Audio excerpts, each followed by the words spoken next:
Video ꯆꯦꯅꯦꯜꯒꯤ ꯄꯨꯛꯅꯤꯡꯒꯤ ꯋꯥꯔꯣꯜ ꯊꯧꯔꯝ ꯇꯥꯕꯤꯔꯤꯕꯁꯤꯡꯕꯨ James ꯍꯦꯒ꯭ꯔꯨꯖꯝꯅ ꯇꯔꯥꯝꯅ ꯆꯨꯝꯕ ꯂꯣꯏꯅꯅ ꯀꯣꯛꯅꯅ ꯈꯨꯔꯨꯝꯖꯔꯤ ꯂꯣꯏꯅꯅ ꯉꯁꯤꯒꯤ ꯄꯨꯛꯅꯤꯡꯒꯤ ꯋꯥꯔꯣꯜ ꯊꯧꯔꯝ ꯑꯁꯤꯗ ꯑꯩꯈꯣꯏꯒꯤ ꯅꯝꯕꯔ 9077282001 ꯍꯥꯡꯗꯣꯛꯆꯔꯤ ꯂꯣꯏꯅꯅ ꯅꯝꯕꯔ ꯑꯁꯤꯗ ꯀꯣꯜ ꯇꯧꯕꯤꯗꯨꯅ ꯑꯗꯣꯝꯒꯤ ꯄꯨꯛꯅꯤꯡꯒꯤ ꯋꯥꯔꯣꯜ ꯐꯣꯡꯗꯣꯛꯄꯤꯌꯨ loinana Zoom meeting da su sadokserba thoromasi video calling adumna live adumna leibiri mafum pudamatu miyam da wanbi biyagani loinana mangjongno na ngasi nukti gi phongliba pawse singi headlines khara tenthana thamjari sim minister ga JSC ga ahum lakshu boina una khre loina lokhotpam thokpa thabak singa thubu matam da lokhalagani haina thajaba JSC da pirakle haiba wafam masi mathang da abon mai fa ki bagi paw DC amasung ASP na matam chana pirakhide haiba wafam hairi haibidi Chief Minister da haribo wafam si DC amadi SP na matam chana pirakhidi haibo wafam ni total shutdown yauna khongjang sing yasin nadriba phawbadi makha sathakigani haina JSC na phongdorukli loinana miyamna BJP thadokpagi matam yaure haina Jairam na phongdokre amarom da mioi chamaga 18 fagalakhi loinana mioi chamaga humpuga taret thengnakhi positive oiba masing ngarangi oina mi ani lekhide bot lising yang khaini panchani pan kontra ni thoi hena phangduna BJP mai thibi piram laga Mamta Banerjee vote kare loina na Mamta Banerjee BJP ki chap chana thengna bangam bi luchingba ama oiragani haibu wafong ngasi gi huyan lan pauda phongli yamna thamoi songningai oiba khwaidigi tabada nungai tabo wafom amadi naha ama khuga damda irakna duna sire haibu wafam yauri loinana Mima nadrabi nupi macha ama ikai khomnaba manghan biramle haibu wafam asina ngasigi nukti phongliba pawse singi khwaidigi thamoi songningai oiba wafam oiri loinana wangoi police station gi provision of corruption gi ek yauna IPC gi section khargi makhata register tawduna case FIR number 19/5/2020 mari leinana phajinduna thamlakiba machin manau ani special just prevention of corruption gi ek makhana bail pikre hairi loinana pungkon mari da total shutdown masi haukhre lup kaya na hari basigi damak abon mai mi hat ki mari leinana shutdown se sogana rakli loinana JSC ga CM ga wari sanakhre yanaba purakhitre haibu wafam su yauri amarom da nupa ani degi brown sugar kg kontra ga tare khre hen ba fare hai loinana mafong kya ta section thorang locally yongang box sohum hena fagat kre haiba photo ko konana faraba mioi sing ngasigi pona phongi pawse ge lemaida yauri loinana party gi oiba wafam da khanabani nangnariba sing toknga ni haina dana phongdokre iho laktringai da ponthalung thadokadabani haina maira paibina phongdokli loinana romda itiharsic oiba thong ama yamna maru oiba thong ama mai chakre Taiwan gi atia sarukta Chinese warplane kaya marum no paisilaki bagi pau loinana Kabul gi mox mapan da bom pokhai bagi thodok thokre air ambulance amakai bada mioi mari lekhidre Kabul airport international flight singi da makta mapung phana sem sare haina authority na phongdokli amarom da Qatar gi ahan ba legislative election da saruk yakhibi nupi candidate kun tarumak mai thikre Qatar gi asum masida nupi da sakti pi gadabni haina phongdok lob so sumlo Islam gi lebak bodi basida Muslim nupi kun taruk candidate oikhi makhoi sing adugi marakta amat mai pakidre Kabul manakta Taliban gi oiba mi phama mafang thokre member sing nongmai yamna kapagi thodok thokre Rohingya sing luching ba hat khibagi langla langjin puthok na bagi damak taksili loinana UN gi emergency meeting North Korea na pendaba phongdokre loinana khanghaudana mai salakpadagi mioi kya centrokle Honduras ki manung chanba Gowanza island da khanghaudana mai salakpadi mafam adu da leiba mioi kya marum thawai hingnana ba centrokre hairi loinana ngasigi sanalai paki pausigi headlines ta CM ga wari sanabdi yana khidre pungkun mari ki total shutdown hokre job card tha taruk hokre numit kunga ma thoini khaktamak thabak suhalli jiribamgi oina numit mapani khak kamjonggi na numit tara ga ma thoini thabak sukre hairi job card ki thabak subagi numit 100 days thabak sugadabani haibani yom da palli adubu karamba mafam da job card ki thabak si numit chama da chamani thabak suba yaukrabage haibagi wafam miyam hangnarakli hauju phabagi job card tha taruk ki thabak hokre haibu wafam da duga numit kuma thoini khaktamak thabak suali haibagi wakat kya ga loinana lakli JSC amadi ban mahiroi lup taruk na sogot kre loinana Jairam Rameshna Congressna BJP bu soidana inthurgani haiba wafam phongdorokli amadi ngasigi inong noba positive oikiba masing chamaga humputaret ani lekidebgi pauna chapmana ngasi phongni so ngasigi thormasigi makhatara khoda Diamond Radio gi number 9077 28200 anda call to biraglaga domna donge pongningi warol phongdobibe yagani aikhoi ngasigi Zoom meeting gi link so makhada pizare hariba link asida changbiraga domna video calling da adomna karigumba phone phangdraga su adomna leriba mafam adu uhan beningaba yaurabadi thoromase soidana sarugabiyo link makhada pizare miyamno share tobiyo aikhoi gi number 90772282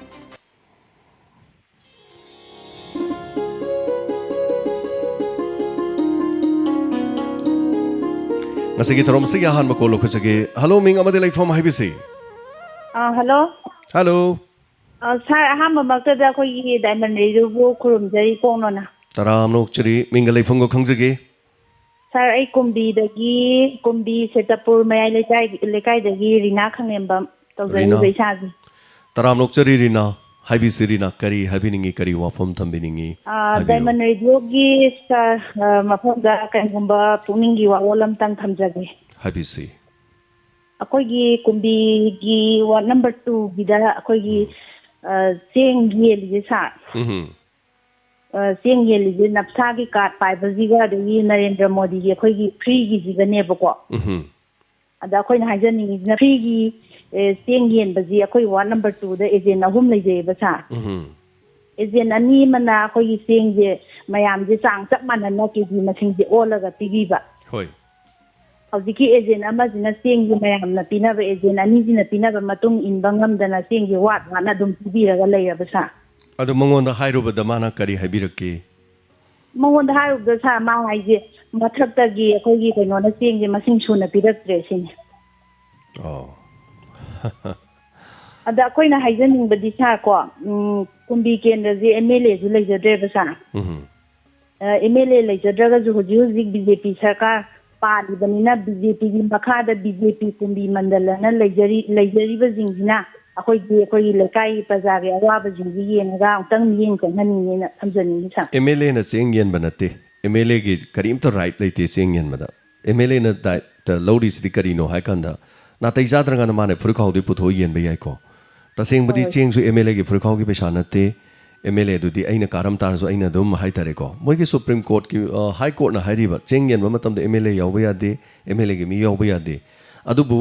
MLA यावी MLA की Meena चेंगयली मसीमदि मनुंग the खंगनरबा वानी अखोइगी थबक खरा the high तारे अखोइगी इथक्ता लो high तारे लो and order अमदि judiciary अमदि court हाइदन लेरिबा अखोइना तौजनिबा तौसुना आई अफावबा मी ओइसनु पैसा पाइसनु दगी पैसा पाइदसनु अमा ओइसनु को अखोइगी इथक्सिदा लो हाइबा म लेरिबा लो से मथक जुडिशरी है मसीदा अइना अकाइब थबक अमा तौरोदे अइ पुलिस न फा लाक्तोइनेब मदुगी मनुंगदा चेंग येनबा मतमदा मणिपुर की हाई कोर्ट न करी हाइगेबु MLA यावबा सुंया यादे हाइबो ऑर्डर से चेदा फजन मयक लाने इयब अदुबु यावी फंगद्रकांदे MLA दा ताइनै फंगकांदे MLA थागली पीद्रकांदे MLA ताइनबसु याव होय यावबा मुसुंग यावदबदुन मनुंगदा लेरकांदा मागी केंद्रनिना मदा सोय अराक यावदा माने यंगसेनबदि कैसु काइबा लेक्तियब अमा ओइरे चेंगसी माना येंद्रगसु मा समना हाबदा कुंबीगी हुजुजिक करी हाइतारे MLA लेत्रमनिना DC लेरिदना DC की माना मुक DC न मथौनेबा माना मुक येलकदबनेबको DC हाइजिना मुक थबकसिनी तोरकदे डिस्ट्रिक्ट अमगी कनो ओइरिबनिना अदु मयामने येंद्रगसु DC द कंप्लेंट तौबा याय अखोगी सिगी लेरिसि चेंग येनबिननबा करी याथंग तौबियो हाइदना मयामगी वाकदमदि चंगे अदु तौफमदि तुम थोकपनि चेंग दु MLA लेतरेना चेंग दु लेबाक तो लोय हैदोगदि मांगमोयबा अखोगी चाकथुंग दुदि लामदोइनि अदु केंद्र दु MLA लेतेना चेंग दु हंगदत क्रेजु कनाना तागेनि कनाम तारमोइदा अदुबु याम नुंगाइते करी हाइदुनु खंगदि अखोई चेंग जि मथक लोमदगी हाइतारेको अखोई कोनुंग लोमदगी इम्फाल लोमदगी सुम लाब फजन सुम येलाय फजन येलाय अदु अदुम अखोई साइ मखा योरगदि अदुम नातै चादबसे अदुम तौरे मसि मताबा याम नुंगाइते करी मरमगी येंद्रिनो करी दोरिनो हाइबदि अइना खंगजबदि नचदि अदुबु अखोई था मगी सोइदना चेंग किलो 5 फंगदबनी अदुगा भोट थादगेरा थादरोइरा राशन कार्ड यावरदि पीगदबनी मसिगी मथंगदा नवेंबर था फावदि कोरोना की था अममगी चेंग मी अममद किलो 5 से सोइद्रबनी मदु येनबा मसुंग येनदबदु करिगिनो खंगदे अखोई साइददि दुम येले हाइतारेने अदु सिना लोइबिरब्रो तोय करी हाबिनिंगी ꯁꯥꯔ ꯀꯩꯅꯣꯅꯦ ꯑꯩꯈꯣꯏꯒꯤ ꯋꯥꯔꯗ ꯅꯝꯕꯔ 2ꯒꯤ ꯑꯦꯖꯦꯟ ꯑꯍꯨꯝ ꯂꯩꯕꯁꯤꯗ ꯑꯦꯖꯦꯟ ꯑꯅꯤ ꯑꯃꯅ ꯆꯥꯡ ꯃꯥꯟꯅꯅ ꯌꯦꯟꯕ ꯉꯝꯃꯒ ꯑꯦꯖꯦꯟ ꯑꯃꯅ ꯆꯦꯡ ꯀꯦꯖꯤ ꯁꯨꯅ ꯄꯤꯕ ꯉꯝꯗ꯭ꯔꯤꯕꯁꯤꯒꯤ ꯃꯔꯝꯁꯦ ꯍꯣꯏ ꯁꯤꯝꯇꯪ ꯑꯩꯈꯣꯏꯅ ꯁꯣꯏꯅ ꯈꯪꯅꯤꯡꯉꯦ ꯑꯗꯨꯒ ꯁꯥꯔꯗꯒꯤ ꯑꯩꯈꯣꯏꯒꯤ ꯋꯥꯔꯗ ꯅꯝꯕꯔ 2ꯁꯤꯗ ꯑꯩꯈꯣꯏ ꯀꯥꯔꯗ ꯍꯣꯜꯗꯔ ꯈꯔ ꯃꯣꯏꯅ ꯆꯦꯡ ꯂꯧꯕ ꯆꯠꯂꯨꯔꯕ ꯃꯇꯝꯗ ꯆꯦꯡ ꯅꯣꯏ ꯀꯥꯔꯗ ꯀꯛꯈ꯭ꯔꯦꯅ ꯍꯥꯏꯔꯛꯑꯦꯕ ꯑꯦꯖꯦꯟꯁꯤꯅ ꯀꯩꯗꯧꯕꯩ ꯀꯥꯔꯠꯇ ꯀꯛꯇꯣꯏꯅꯣꯃꯤ ꯀꯛꯑꯦ ꯍꯥꯏꯁꯦ ꯃꯔꯝꯗꯨ ꯀꯔꯤꯒꯤꯅꯣꯕ ꯑꯗꯨ ꯃꯔꯝꯗꯣ ꯑꯩꯈꯣꯏ ꯈꯪꯗꯕꯅꯤ ꯁꯥꯔꯁꯤ ꯁꯥꯔ ꯍꯣꯏꯒꯤ ꯃꯇꯦꯡ ꯂꯧꯔꯒ ꯑꯃꯨꯛꯇꯪ ꯀꯩꯅꯣ ꯑꯗꯣ ꯇꯧꯕꯤꯌꯣꯅ ꯀꯛꯄꯒꯤ ꯃꯔꯝꯁꯦ ꯍꯪꯖꯔꯤꯅꯤ ꯁꯨꯃꯥꯏꯅ ꯇꯧꯕꯔ ꯑꯝꯇ ꯌꯦꯡꯕꯤꯌꯨ ꯏꯃꯨꯡꯗꯣ ꯇꯣꯂꯣꯞ ꯆꯥꯕ ꯏꯃꯨꯡ ꯑꯣꯏꯕ꯭ꯔꯥ ꯑꯝꯇ ꯌꯦꯡꯕꯤꯌꯨ ꯑꯗꯨꯒ ꯇꯣꯂꯣꯞ ꯏꯃꯨꯡꯗꯨ ꯆꯥꯕ ꯏꯃꯨꯡ ꯑꯣꯏꯗꯦ ꯁꯥꯔ ꯇꯣꯂꯣꯞ ꯆꯥꯕ ꯏꯃꯨꯡ ꯑꯣꯏꯗꯦ ꯍꯣꯏ ꯃꯌꯦꯛꯀꯤꯗꯤ ꯇꯣꯂꯣꯞ ꯆꯥꯔꯕ ꯏꯃꯨꯡꯗꯣ ꯄꯦꯟꯁꯟ ꯐꯪꯉꯕ ꯂꯧꯕ ꯌꯥꯗꯦ ꯌꯥꯝ ꯁꯦꯡꯅ ꯍꯥꯏꯔꯗꯤ ꯃꯁꯤꯁꯨ ꯊꯤꯖꯤꯜꯂꯨꯔꯗꯤ ꯅꯥꯞꯁꯥꯁꯤ ꯅꯦꯁꯅꯦꯜ ꯑꯁꯤꯒꯤ ꯐꯨꯗ ꯁꯦꯀꯨꯔꯤꯇꯤ ꯑꯦꯛꯁꯤ ꯂꯥꯏꯔꯕ प्रजाꯁꯤꯡ ꯍꯥꯏꯕꯅꯤ ꯃꯤꯄꯨꯝ ꯈꯨꯗꯤꯡꯃꯛꯇ ꯍꯥꯎꯁꯤꯡ ꯐꯣꯔ ꯑꯣꯜ ꯑꯅ ꯑꯗꯨꯃꯥꯏꯅ ꯂꯩꯕꯗꯨ ꯅꯠꯇꯦ ꯑꯗꯨꯒ ꯆꯦꯡꯁꯦ ꯂꯣꯏꯅꯃꯛꯀꯤ ꯅꯠꯇꯦ ꯍꯥꯏꯇꯥꯔꯦ ꯊꯕꯛ ꯇꯧꯕ ꯃꯤꯑꯣꯏꯗꯤ ꯐꯪꯕ ꯌꯥꯗꯦ ꯍꯣꯏ ꯅꯠꯇꯦ ꯍꯥꯏꯔꯒꯗꯤ ꯀꯔꯤ ꯃꯔꯝꯒꯤꯅꯣ ꯍꯥꯏꯕꯗꯨ ꯍꯥꯏꯍꯟꯕꯤꯔꯣ ꯍꯥꯏꯇꯥꯔꯦꯅꯦ ꯌꯥꯝ ꯁꯦꯡꯅ ꯍꯥꯏꯔꯒꯗꯤ ꯃꯥꯅ ꯍꯥꯏꯕ ꯑꯣꯗꯤꯑꯣ ꯅꯠꯇ꯭ꯔꯒ ꯚꯤꯗꯤꯑꯣꯗꯨ ꯁꯣꯁꯤꯌꯦꯜ ꯃꯤडियाꯗ ꯃꯔꯤ ꯂꯩꯅꯕꯁꯤꯡꯅ ꯌꯦꯡꯖꯟꯕꯤꯔꯣ ꯃꯁꯤꯕꯨ ꯀꯔꯤꯒꯤꯅꯣ ꯑꯩꯈꯣꯏꯒꯤ ꯆꯥꯛꯊꯨꯡ ꯐꯪꯗ꯭ꯔꯤꯁꯤ ꯀꯔꯤꯒꯤꯅꯣ ꯍꯥꯏꯅ ꯗꯤꯁꯤꯒꯤ ꯃꯅꯥꯛꯇ ꯆꯠꯂꯒ ꯀꯣꯝꯄ꯭ꯂꯦꯟ ꯑꯃ ꯇꯧꯕꯤꯔꯣ ꯑꯗ ꯀꯣꯝꯄ꯭ꯂꯦꯟꯗꯨ ꯇꯧꯕꯤꯔꯒ ꯑꯗꯨꯒ ꯃꯔꯤ ꯂꯩꯅꯕꯗ ꯍꯥꯏꯗꯤ ꯑꯦꯄ꯭ꯂꯤꯀꯦꯁꯟ ꯑꯃ ꯑꯗꯨꯝ ꯏꯕꯤꯔꯣ ꯑꯁꯤꯒꯤ ꯂꯩꯔꯤꯁꯤꯗ ꯌꯥꯗ꯭ꯔꯒꯗꯤ ꯑꯦꯄ꯭ꯂꯤꯀꯦꯁꯟ ꯇꯧ ꯇꯥꯕꯅꯤ ꯑꯩꯒꯤ ꯔꯥꯏꯠ ꯐꯪꯅꯅꯕ ꯑꯩꯅ ꯇꯥꯟꯗ꯭ꯔꯗꯤ ꯀꯩꯗꯧꯔꯨꯅꯤ ꯍꯣꯏ ꯃꯌꯥꯝꯅ ꯀꯩꯗꯧꯔꯨꯅꯤꯒꯦ ꯆꯦꯡ ꯀꯤꯂꯣ 5ꯗꯨꯒꯤꯗꯃꯛꯇ ꯀꯩꯗꯧꯔꯨꯗꯣꯏꯅꯣ ꯇꯨꯃꯤꯟ ꯂꯩꯊꯣꯛꯅꯕꯒꯤ ꯋꯥꯅꯦꯕ ꯂꯣꯏꯕꯤꯔꯕ꯭ꯔꯥ ꯁꯤꯅ ꯋꯥꯐꯝꯁꯦ ꯊꯦꯡꯛ ꯌꯨ ꯁꯣ ꯃꯆ ꯍꯥꯏꯕꯤꯌꯨ ꯍꯥꯏꯕꯤꯌꯨ ꯁꯥꯔ ꯌꯥꯝ ꯅꯨꯡꯉꯥꯏꯖꯔꯦ ꯁꯥꯔꯒꯤ ꯀꯩꯅꯣ ꯑꯦꯗꯚꯥꯏꯁ ꯇꯥꯖꯕꯗ ꯑꯩꯈꯣꯏ ꯀꯩꯅꯣ ꯇꯧꯖꯔꯦ ꯁꯥꯔꯒꯤ ꯃꯇꯦꯡ ꯐꯪꯖꯕꯗꯀꯣ ꯊꯦꯡꯛ ꯌꯨ ꯑꯗꯨꯕꯨꯅ ꯍꯟꯗꯛꯀꯤ ꯑꯩꯈꯣꯏꯒꯤ ꯑꯕꯣꯟ ꯑꯦꯊꯣꯟ ꯑꯕꯣꯟ ꯃꯥꯏ ꯂꯩꯈꯤꯗꯕꯁꯦ ꯁꯥꯔ ꯃꯁꯤ ꯑꯊꯨꯕ ꯃꯇꯝꯗ ꯑꯩꯈꯣꯏꯒꯤ ꯒꯣꯔꯃꯦꯟꯅ ꯑꯆꯨꯝꯕꯁꯦ ꯑꯩꯈꯣꯏ ꯖꯁꯇꯤꯁꯁꯦ ꯄꯥꯝꯖꯩ ꯄ꯭ꯔꯖꯥꯒꯤ ꯃꯥꯏꯀꯩꯗꯒꯤ ꯊꯃꯣꯏ ꯁꯣꯛꯅ ꯅꯨꯡꯉꯥꯏꯇꯕ ꯑꯩꯈꯣꯏ ꯐꯥꯎꯏ ꯌꯦꯁ ꯑꯗꯣ ꯒꯣꯔꯃꯦꯟꯒꯤ ꯃꯥꯏꯀꯩꯗꯒꯤꯁꯨ ꯑꯊꯨꯕ ꯃꯇꯝꯗ ꯑꯩꯈꯣꯏꯒꯤ ꯖꯁꯇꯤꯁꯁꯦ ꯄꯨꯊꯣꯛꯄꯤꯔꯛꯅꯕꯅ ꯁꯤꯝꯇꯪꯒ ꯊꯝꯖꯒꯦꯅꯦ ꯌꯦꯁ ꯌꯥꯝꯅ ꯆꯨꯝꯕ ꯋꯥꯐꯝꯅꯤ ꯑꯊꯋꯥꯟ ꯑꯕꯣꯃꯥꯏꯒꯤ ꯑꯄꯣꯛꯄꯅ ꯍꯥꯏ ꯑꯩꯒꯤ ꯏꯆꯥꯅꯨꯄꯥꯅ ꯁꯤꯔꯤꯁꯤ ꯑꯩꯈꯣꯏ ꯆꯤꯡꯃꯤ ꯉꯥꯛꯇꯒꯤ ꯅꯠꯇꯦ ꯑꯩꯈꯣꯏ ꯇꯝꯃꯤ ꯉꯥꯛꯇꯒꯤ ꯅꯠꯇꯦ ꯆꯤꯡꯃꯤ ꯑꯃꯗꯤ ꯇꯝꯃꯤ ꯑꯅꯤꯃꯛꯀꯤ ꯑꯄꯨꯟꯕꯒꯤꯗꯃꯛꯇ ꯁꯤꯈꯤꯕꯅꯤ ꯑꯊꯋꯥꯟ ꯑꯕꯣꯃꯥꯏ ꯑꯣꯖꯥꯅ ꯍꯥꯏꯕꯤꯔꯝꯕꯗ ꯋꯥꯐꯝ ꯑꯃ ꯃꯥꯏ ꯃꯆꯥꯅꯨꯄꯥꯗ ꯍꯥꯏꯔꯝꯕ ꯃꯆꯥꯅꯨꯄꯤꯗ ꯍꯥꯏꯔꯝꯕ ꯍꯥꯏꯇꯥꯔꯦ ꯀꯔꯤꯒꯨꯝꯕ ꯏꯞ ꯑꯩꯁꯦ ꯃꯐꯝ ꯃꯇꯝ ꯆꯥꯗꯅ ꯁꯤꯈꯤꯕ ꯃꯤꯅ ꯍꯥꯠꯈꯤꯕ ꯇꯥꯔꯗꯤ ꯃꯅꯤꯄꯨꯔꯒꯤ ꯇꯝꯒꯤ ꯃꯐꯝ ꯑꯃꯗ ꯑꯩꯕꯨ ꯐꯨꯝꯕꯤꯌꯨ ꯍꯥꯏꯔꯝꯃꯤ ꯇꯝꯕꯨ ꯌꯥꯝ ꯅꯨꯡꯁꯤꯖꯕ ꯆꯤꯡꯕꯨ ꯅꯨꯡꯁꯤꯗꯕ ꯃꯤꯒꯤ ꯋꯥ ꯅꯠꯇꯦꯀꯣ ꯑꯩ ꯆꯤꯡꯃꯤ ꯑꯃ ꯑꯣꯏꯔꯁꯨ ꯑꯩ ꯇꯝꯗ ꯁꯤꯖꯒꯦꯕ ꯃꯔꯝꯗꯤ ꯇꯝꯃꯤ ꯑꯃꯗꯤ ꯆꯤꯡꯃꯤ ꯍꯥꯏꯕꯁꯦ ꯑꯩꯈꯣꯏ ꯑꯃꯠꯇꯅꯦꯕ ꯇꯧꯕ ꯌꯥꯕ ꯑꯗꯒꯤ ꯍꯣꯠꯅꯕ ꯌꯥꯕ ꯍꯣꯠꯅꯔꯨꯔꯁꯨꯅꯦ ꯆꯤꯡꯃꯤꯒ ꯇꯝꯃꯤꯒ ꯑꯅꯤꯁꯦ ꯀꯥꯏꯅꯕ ꯁꯨꯡꯌꯥ ꯌꯥꯔꯣꯏꯕ ꯉꯁꯤ ꯍꯣꯠꯅꯔꯤꯕꯁꯤꯡ ꯍꯣꯠꯅꯖꯕꯩ ꯋꯥꯅꯤꯀꯣ ꯐꯣꯜꯁꯨ ꯐꯪꯗꯦ ꯑꯩꯈꯣꯏꯅ ꯈꯪꯉꯛꯄꯗꯤ ꯑꯩꯈꯣই ꯄꯣꯛꯇ꯭ꯔꯤꯉꯩꯗꯒꯤ ꯏꯁꯨ ꯀꯌꯥ ꯂꯥꯛꯑꯕꯅꯤ ꯑꯗꯣ ꯍꯧꯖꯤꯛꯁꯨ ꯉꯥꯏꯌꯦꯕ ꯑꯩꯈꯣꯏ ꯁꯤꯗ ꯂꯩꯔꯤꯁꯦ ꯃꯩꯇꯩꯒ ꯄꯥꯡꯒꯟꯒ ꯈꯟꯅꯔꯒꯅꯦ ꯅꯦꯕꯔ ꯄꯥꯡꯒꯟꯁꯨ ꯆꯥꯎꯈꯠꯄ ꯌꯥꯔꯣꯏ ꯃꯩꯇꯩꯁꯨ ꯆꯥꯎꯈꯠꯄ ꯌꯥꯔꯣꯏ ꯆꯞ ꯃꯥꯟꯅꯅ ꯑꯩꯈꯣꯏꯁꯦ ꯑꯃꯠꯇ ꯑꯣꯏꯅ ꯂꯩꯔꯀꯥꯟꯗ ꯃꯤꯅꯅꯦ ꯏꯃꯥꯏ ꯃꯣꯏ ꯃꯆꯤꯟ ꯃꯅꯥꯎꯁꯤꯗꯤ ꯅꯨꯡꯁꯤꯅꯈ꯭ꯔꯦꯗꯀꯣ ꯃꯤꯅ ꯍꯦꯟꯖꯟꯕ ꯉꯝꯗꯦꯗ ꯀꯣꯟꯅ ꯃꯤꯅ ꯀꯤꯔ ꯆꯦꯟꯗꯧꯅꯤ ꯆꯤꯡꯃꯤ ꯇꯝꯃꯤ ꯑꯗꯨꯒ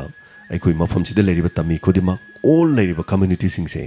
ꯑꯃꯠꯇ ꯑꯣꯏꯅ ꯂꯦꯞꯈ꯭ꯔꯗꯤ ꯃꯤꯅꯦ ꯑꯣꯟꯊꯣꯛꯅ ꯀꯤꯗꯣꯏꯖꯥꯠꯅꯤ ꯏꯃꯥ ꯏꯄꯦꯝꯃ ꯃꯣꯏꯗꯤ ꯂꯤꯡꯖꯦꯜ ꯃꯥꯟꯅꯩꯗꯀꯣ ꯍꯧꯖꯤꯛ ꯇꯧꯔꯤꯁꯤꯅ ꯈꯨꯔꯛꯀꯤ ꯏ ꯂꯥꯏ ꯁꯥꯕꯅ ꯃꯤꯑꯣꯏ ꯈꯔ ꯈꯨꯖꯣꯛ ꯈꯔꯒꯤ ꯈꯨꯗꯣꯡꯆꯥꯕ ꯂꯧꯔꯒꯅꯦꯕ ꯇꯧꯅꯔꯤ ꯊꯕꯛꯁꯤꯡꯁꯦ ꯕꯠ ꯃꯗꯨꯒꯤ ꯇꯧꯔꯤꯕ ꯃꯤꯁꯤꯡꯗꯣ ꯆꯍꯤ ꯀꯌꯥ ꯄꯨꯟꯁꯤꯒꯗꯒꯦꯕ ꯃꯣꯏꯅ ꯆꯥꯒꯦꯅ ꯆꯥꯔꯕꯗ ꯑꯩꯈꯣꯏ ꯀꯔꯤ ꯍꯥꯏꯇꯥꯔꯦ ꯅ꯭ꯌꯨ ꯏꯌꯥꯔꯒꯤ ꯆꯥꯛ ꯍꯥꯏꯇꯥꯔꯦꯅꯦꯀꯣ ꯅ꯭ꯌꯨ ꯏꯌꯥꯔ ꯈ꯭ꯔꯤꯁꯃꯥꯁꯀꯤ ꯆꯥꯛꯇꯣ 65-70 ꯃꯉꯥꯏꯑꯕ ꯑꯗꯨ ꯃꯇꯨꯡ ꯆꯥꯔꯀꯥꯟꯗ ꯃꯥꯒꯤ ꯐꯠꯇꯕ ꯋꯥꯈꯟꯗꯣ ꯄꯨꯔ ꯂꯣꯏ ꯆꯠꯈꯤꯅꯦꯕ ꯑꯗꯨꯗꯤ ꯑꯩꯈꯣꯏ ꯂꯩꯍꯧꯔꯤꯕ ꯃꯌꯥꯝ ꯑꯩꯈꯣꯏ ꯖꯦꯅꯦꯔꯦꯁꯟ ꯃꯌꯥꯝ ꯑꯩꯈꯣꯏ ꯄꯨꯟꯁꯤꯟꯅꯗꯕ ꯌꯥꯗꯦ ꯑꯩꯈꯣꯏ ꯔꯦꯁꯄꯦꯛ ꯇꯧꯗꯕ ꯌꯥꯗꯦ ꯆꯤꯡꯃꯤ ꯎꯕ ꯃꯇꯝꯗ ꯑꯩꯈꯣꯏ ꯔꯦꯁꯄꯦꯛ ꯇꯧꯒꯗꯕꯅꯤ ꯑꯗꯨꯒꯤ ꯃꯇꯝꯗꯨꯗ ꯆꯤꯡꯃꯤꯅ ꯑꯩꯈꯣꯏ ꯔꯦꯁꯄꯦꯛ ꯇꯧꯔꯛꯀꯅꯤ ꯑꯩꯈꯣꯏꯅ ꯄꯥꯡꯒꯟꯁꯤꯡꯕꯨ ꯔꯦꯁꯄꯦꯛ ꯇꯧꯒꯗꯕꯅꯤ ꯑꯗꯨꯀꯥꯟꯗꯨꯗ ꯄꯥꯡꯒꯟꯅꯁꯨ ꯑꯩꯈꯣꯏꯗ ꯔꯦꯁꯄꯦꯛ ꯇꯧꯒꯅꯤ ꯑꯗꯨꯅ ꯂꯣꯏꯅ ꯊꯥꯡꯗꯣꯛꯅꯕꯅꯦ ꯈꯨꯠꯁꯤ ꯇꯤꯡꯊꯣꯛꯅꯒꯗꯕꯅꯤ ꯍꯥꯏꯇꯥꯔꯦ ꯁꯣ ꯇꯦꯟꯁꯤꯟꯖꯒꯦ ꯋꯥꯐꯝꯁꯦ ꯑꯗꯨꯒ ꯑꯣꯖꯥ ꯕꯣꯟꯃꯥꯏꯒꯤ ꯍꯧꯖꯤꯛ ꯖꯦꯅꯔꯦꯜ ꯁ꯭ꯇ꯭ꯔꯥꯏꯛ ꯍꯥꯏꯇꯥꯔꯦ ꯍꯧꯈ꯭ꯔꯦ ꯕꯟ ꯍꯥꯏꯕꯁꯤ ꯐꯠꯇꯦ ꯑꯗꯨꯕꯨ ꯑꯣꯖꯥ ꯑꯕꯣꯟꯃꯥꯏꯒꯤꯗꯃꯛ ꯃꯤꯌꯥꯝ ꯄꯨꯝꯅꯃꯛꯅ ꯕꯟ ꯂꯣꯏ ꯁꯧꯒꯠꯂꯤ ꯃꯍꯩꯔꯣꯏ ꯀꯌꯥ ꯕꯟ ꯁꯧꯒꯠꯂꯤ ꯕꯟꯅ ꯅꯣꯡꯃꯗ ꯃꯅꯤꯄꯨꯔꯗ ꯂꯨꯄꯥ ꯀ꯭ꯔꯣꯔ ꯀꯌꯥ ꯃꯥꯡꯍꯜꯂꯤ ꯁꯤ ꯃꯥꯡ ꯂꯩꯔꯝꯅꯤ ꯀꯣꯔꯣꯅꯥꯅ ꯆꯍꯤ 2 ꯃꯥꯡ ꯂꯩꯔꯝꯅꯤ ꯕꯠ ꯑꯣꯖꯥ ꯑꯕꯣꯟꯃꯥꯏꯒꯤ ꯃꯤꯁꯤ ꯑꯁꯤꯒꯤꯗꯃꯛꯇꯗꯤ ꯖꯁꯇꯤꯁ ꯐꯣꯔ ꯑꯣꯖꯥ ꯑꯕꯣꯟꯃꯥꯏ ꯑꯁꯤꯒꯤꯗꯃꯛ ꯍꯥꯏꯇꯥꯔꯦ ꯁꯣ ꯍꯜꯂꯣ ꯃꯤꯡ ꯑꯃꯗꯤ ꯂꯩꯐꯝ ꯍꯥꯏꯕꯤꯁꯤ ꯍꯜꯂꯣ ꯍꯜꯂꯣ ꯑꯩ ꯇꯤꯟꯗꯥ ꯇꯣꯑꯥꯕꯟꯗꯩꯅꯤ ꯁꯥꯔ ꯈꯣꯝꯗꯣꯟ ꯇꯔꯥꯝꯅꯣꯛꯆꯔꯤ ꯍꯥꯏꯕꯤꯁꯤ ꯀꯔꯤ ꯍꯥꯏꯕꯤꯅꯤꯡꯉꯤ ꯄꯨꯛꯅꯤꯡꯒꯤ ꯋꯥꯔꯣꯜ ꯀꯔꯤꯒꯨꯝꯕ ꯑꯃꯈꯛ ꯍꯥꯏꯖꯒꯦ ꯇꯧꯕꯅꯤ ꯁꯥꯔꯗ ꯍꯥꯏꯕꯤꯁꯤ ꯍꯥꯏꯕꯤꯌꯨ ꯀꯔꯤ ꯑꯩꯈꯣꯏ ꯍꯥꯏꯕꯤꯅꯤꯡꯕꯅꯣ ꯍꯧꯖꯤꯛ ꯏꯂꯦꯛꯁꯟ ꯃꯌꯥ ꯌꯧꯁꯜꯂꯛꯑꯦ ꯄꯣꯠꯁꯤ ꯌꯥꯝ ꯂꯥꯡꯁꯜꯂꯛꯑꯦ ꯑꯗꯒꯤ ꯍꯣꯏ ꯍꯣꯏ ꯆꯥꯛ ꯏꯁꯤꯡ ꯆꯥꯅꯕ ꯑꯗꯒꯤ ꯃꯥꯒꯤ ꯊꯕꯛ ꯊꯧꯔꯝ ꯀꯔꯤ ꯀꯔꯤ ꯌꯥꯝꯅ ꯍꯧꯅꯔꯦ ꯑꯗꯣ khana chainaba thoningde mana peningba apama misakta bot pipiu bot khombi ganu khana chainaba thokpi ganu haijaningi wanging tenda kendragi oina thagachari wafam sine loibirabro to bakari habining balibiri ai sargi naktam tung laksage ai sarga tana jaga da wafam kayam lejari ai ngasina han mani phangjaba phone ai tori thau khare ngasina han mani phangjaba thagachari mayamne yam nungsibiba duga ikoina tawjariba thabak thorom singda imung manungi problem hai tare macha masu larik padaba natraga imung manungda warak pangamdaba natraga mapuroiba phattaba natraga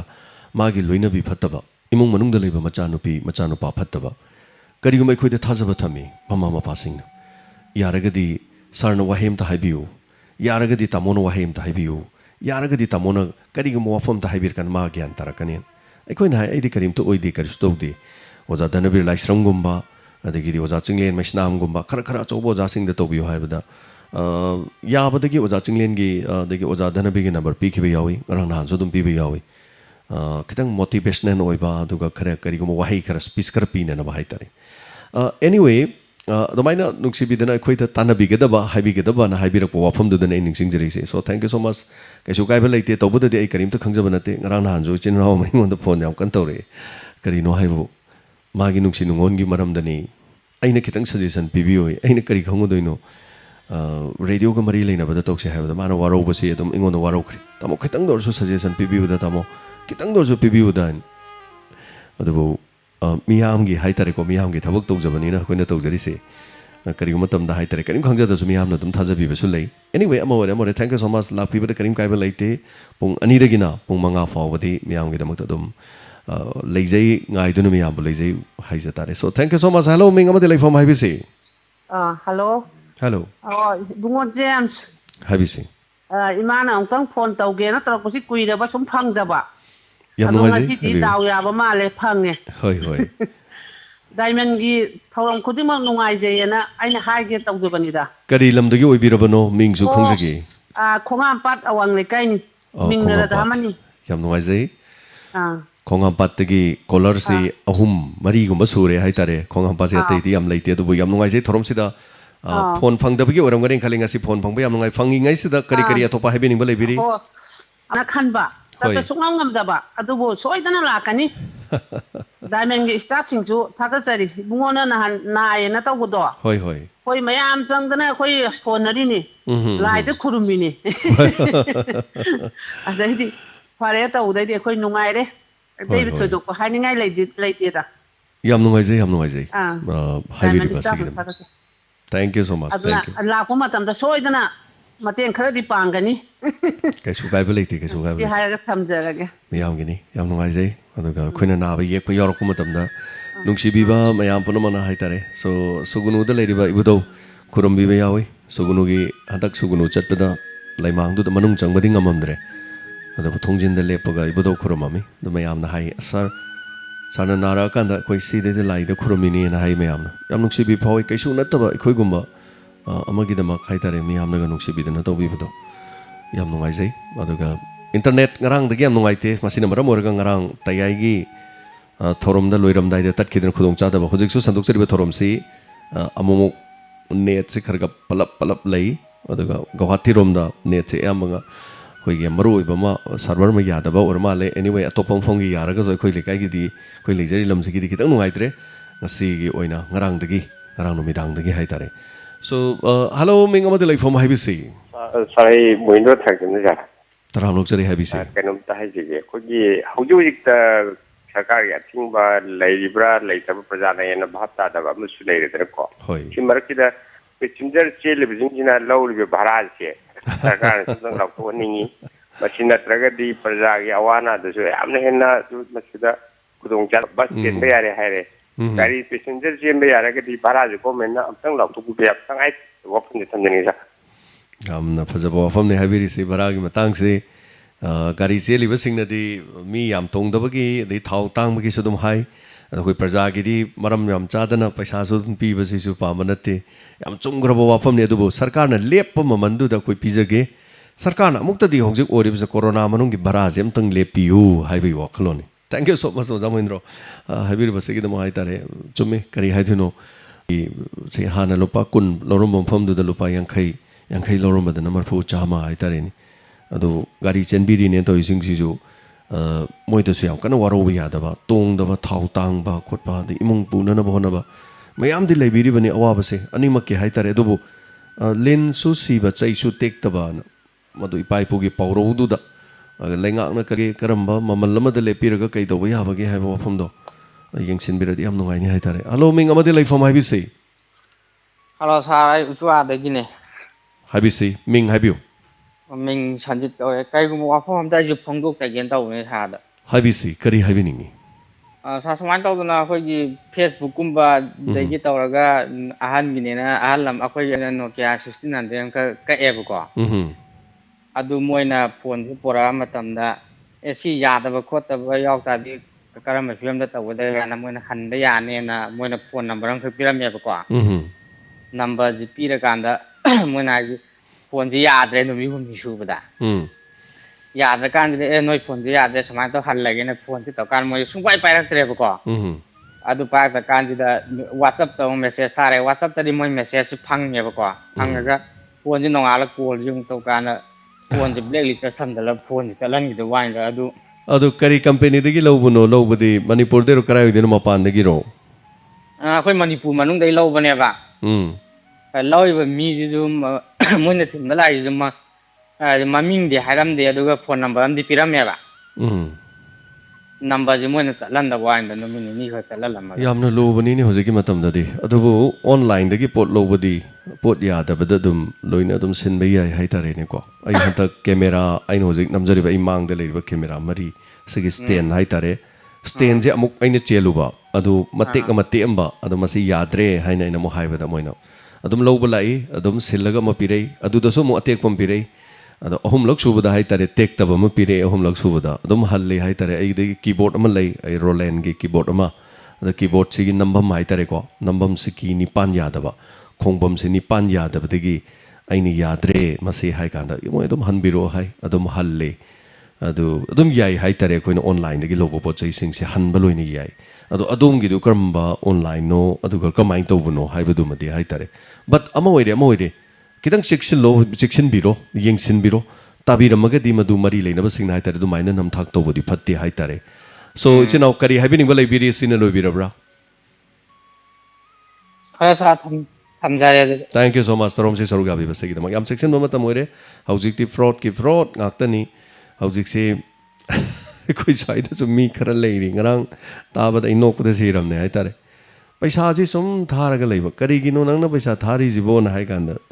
Paisa thari marab je hayu su nga ya da haujik se paisa thaba da ne. Lupa lak ani makai gum masure ba. Moi je khajai paisa ji thari ba. Ada igi hek inau no pa ipok mina basina madi beng taw ne. Kino noin taw jibo hai kana thaja da ba hai tare. Mangani na mana hai bjani lu thaja de ba. Noi khangponte na dum taw bo hojik se. Sumaina taw bo do sumi ama lak taruk meya surakanda mangre ba. Sung lei mari leina da ba pot adom thaja biru no ba hojik ti nam thak taw ba se. Hana huran ba jina kramai taw gebu lambi da nomai namaga piro sana lopa piro hai huran mane ba. Adagin da khoin tuminge da gari illa chatpani akhoi ni yum da mi leitringe da imung de changa ga lut tawru hura laga pura chatki bane hojik sina kari taw gebu irem lem na phone da phamaga digital khoi internet ki khuthang si da phong na huran bi ne ba mi amana activa ilor di mayam changdar ma kok pu thugai bane adik mi mayam changa mob justice ta mayam tawru hat ya ponte ba madu hat pe ya bai aya ba sung pi de bai khoi da ai khoi na huran mam phare hat pa sunga ya de phu bo ya de ba hoi matung manau taw dana ba phu ba chai ba police ki mathong ne ba du su adu bo mayam changna pop thara hatoi ne ba hojingna tai pullago hura lagli ba mayam samna ha do ji cheng yen de ga hai ji cheng yen ma da kendra ama da tha ma cheng yen dra de adu gi cheng mayam ji lupa kyam oirom ganem teng bio activa kya lei ya niam teng bio adu gi mioi do activa kya no ma hura li do so na de activa aman bam ilu do mayam chang ma kok thugai bi doi ne ade som da tai pullaga fajana gari fajaba tonga Scott nga aga kari ma cheng do lo ta ga di aduna karamba huran bo idoi no ma di haloi dra sini se hojiki matam da ladies adun mayam section bi gadam ni fraud mayam internet ki fraud call bank ki fraud mayam section view hello ming amade like from hibc hello sir ai ireng mon de ki हवाईरोगदगी थी लाइटों कोंगांग ने तरामनो ओक्चरी करी हाइबिनिंग हाइबिसी आई सादाइजे निंगमुदी अखोगी इरेंगमनगी लमदोंग खोंगना पलेन तोरेन मनुंगदगी set पलेनदगी सेंदरब लाइमतुनिगी लेब इसिंग खोंग खक लेजेबको खंग ओ हाइबियो अरो इसिंग जे कसिरतबदे नोंग इसिंग हेलकान थारकपदे लौ सिंग लाकानना थारकतबा अदरा खोंगजिदी मयामगिनेना अदुम अदुम मयामदी पुकाइदे कायरब सेनजे अदु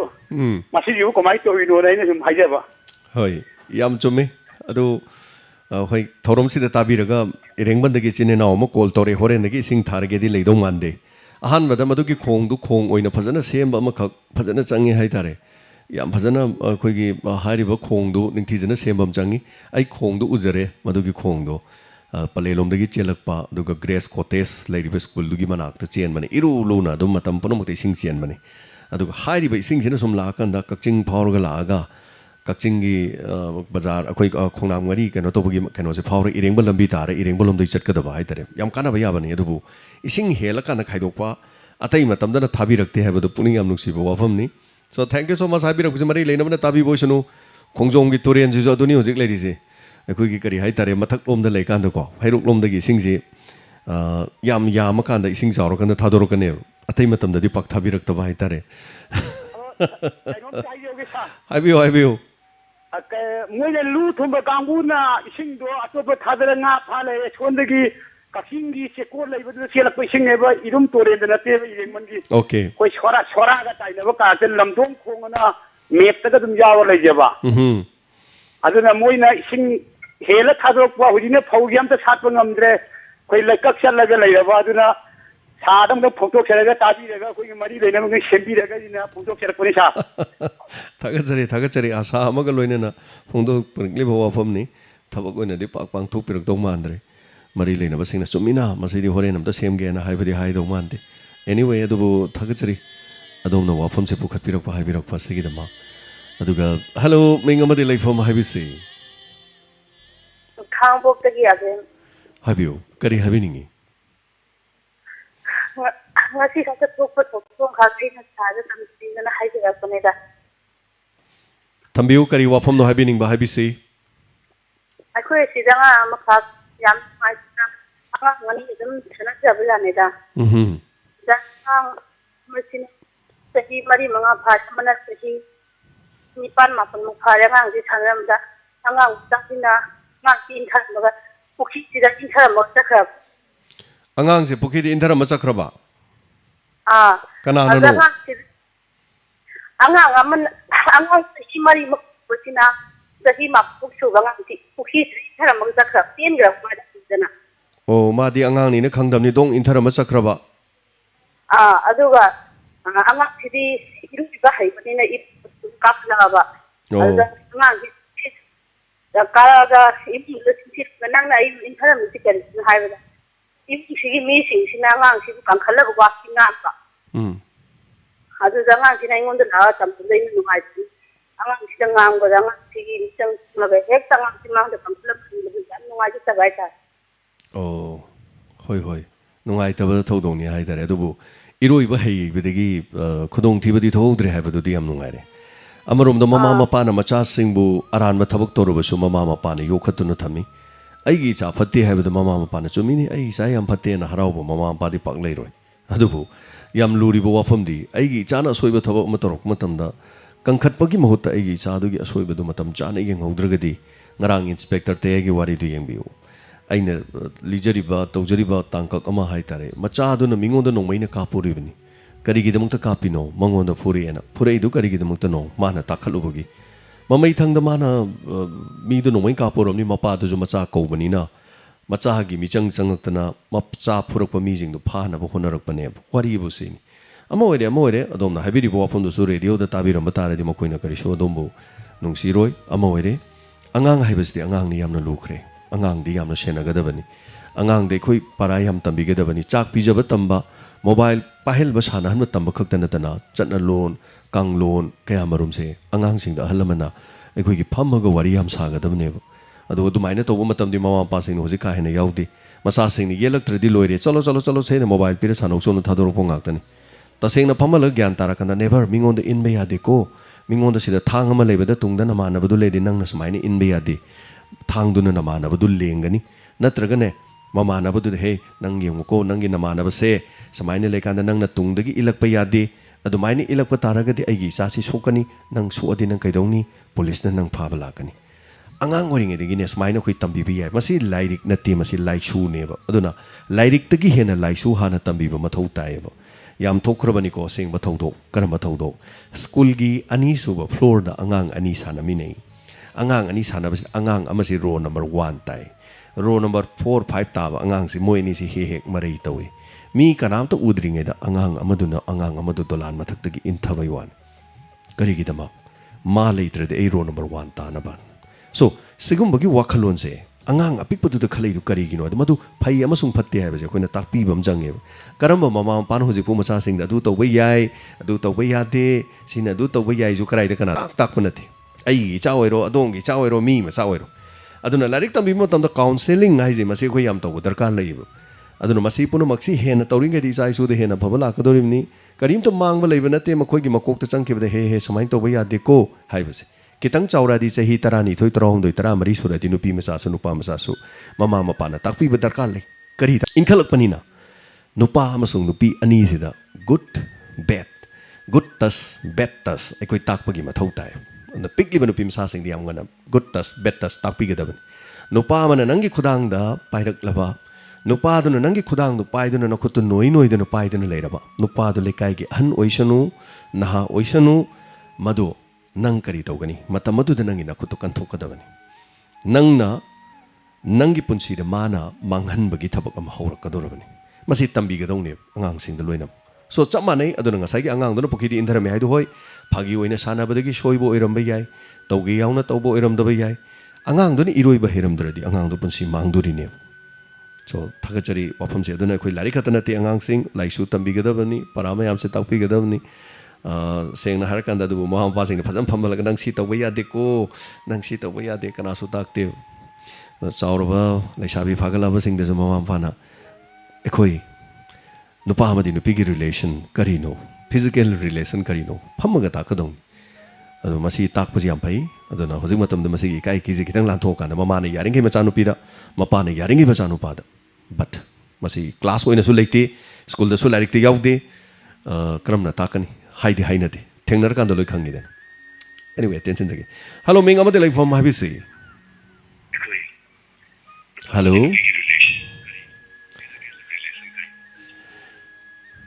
call se pai bi re du youtube ta ta ba male youtube ta ta le re oja samu oro bi ya de dong gi phone se tat kre mathang gi caller ma da mo khudong sa bam pi jagi hello ming amade lai form habi se hello Hello? Tazari Mingalai Fonga Habiu.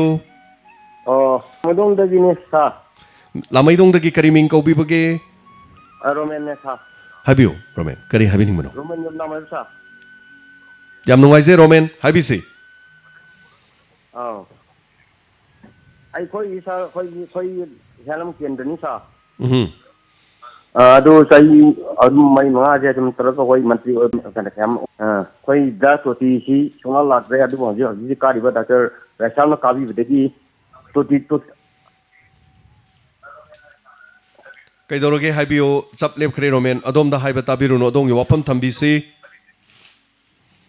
hello tazari romen makhata na haibio ising to ti sing phangbira bro kari to birage oh na kabi da tham na kabi de ki doctor kan khoi to ti pa ji ma tra khoi na ni phang da ji phang din man tele sa mana pai nung gidan loi khoi chonga nyok la ka dore sa yam nungai jai apa bathabak to bagi thagat pirak pasina loi bira bro romen atai kari habiningi oh sa adum da thaga te to ni khoi na het khang ji rak bade gi ki hoi khangjarak badagi to ti sing thakpa phangde to ti phangani na tapire so thank you so much na thagat chari ma'am नियो मिमानद्रबी नुपी मचा मै काय खौना मंगन बिरमे मसागी चई तरानी थोय खक्तंग आरी बा मिमानद्रबी नुपी मचा मा इराई नुमे कि नुंथेल पबोप त पुंग अमरोम तारक पद थोबाल तुरेन गी मपान अमद नुपी ओबिगी काय खौना बा मंगन बिरमे हाइसि मसिनी याम नुवाई तब थौदो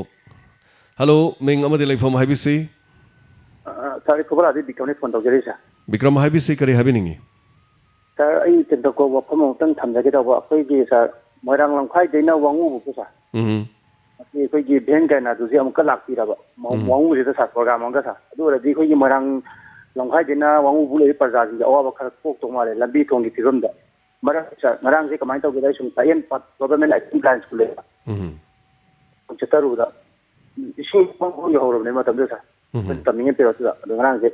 Kuala Talam, and studying among the Sikola, Lambigi, Kamudan Taramizada, in Canada, Tamaze, Zap and Adala for East, the NG, I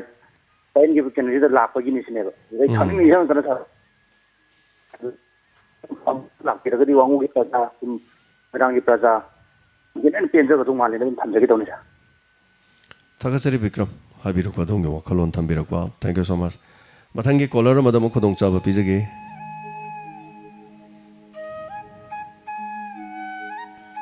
Hello, Minga Madele from HBC. Hello, I Lamadong lagi Sinsuban Tawa. Habiu, Kari Habin. Yang Kenda there. I just give a do mana who Lambi Tongi, Sundi, Nagam, Pachana, but the higher the war. They may like it has the being a Sibo Suda. I come bomb to Semakoya like there. No, the Tabia, they like home the cool deal than an air. Not Payat Diva. Ada sagi ni juga sangi hajar ni bani. Ada je kaino do sagi ramai je tu taja ibu ngasi gitu. Kalau kangi macam apa hari habis tu. Ada je nahan je. Kaino tu siam nam mit kong wajah kau lawai thawai je lagi kau jadi je. Jam nungai na taja sagi. Anak kau tu kucing thawai ibu na hajar kita bani. Yang mungkin lagi di ising malam tu su ojek payah tinggal ngai Lambi su aduki mati nuai te. Koi sagi ona siang khangi keji manga su ne yen de. Thaira patira khang de sa yen khar tangbi yon ta bi de sa ni kai de hai ni taw. Samra ge ta ga chari awad apa habiram ba hai tare moire. Pomnomak ojik lambi semada lakador baje election tha ohum mari hai tare tha ani madi code of conduct de yara roi ba gasho. Anyway, Tagachari. Hello, Ming Amadilai from IBC. Hello. Hello, Mingalai from IBC.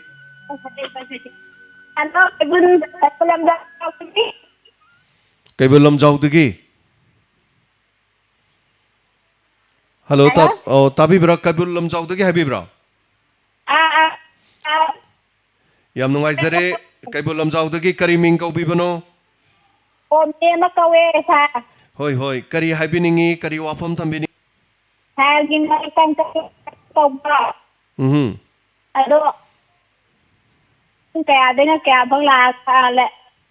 Nakada was how Nazan Bagan Tang. Hoi, Kaisokadi, Pung Ani the Gina, Pung Manga Fabugamanung Dadum Lapivi, Adubu, Haying Dangi Oinadi, Haying Zikatang de Hoi Kitang Pung Ani to the Yadomandre. Hayengi oinadi puningi warolsu hayengi sanjit saikom oina to honjage haidena tawjari haitare ko aigi chagi problem am lebdo corona gi reaction haitare hayengi si jada check up am tawge tawbuni so thank you so much hayeng dangdi adamaina tawbiraga haitare aduga hayeng si world teachers day malem gi oina haitare oja gi numit ne hayeng si malem gi oina prithvi gi oina oja singi numit ne aduna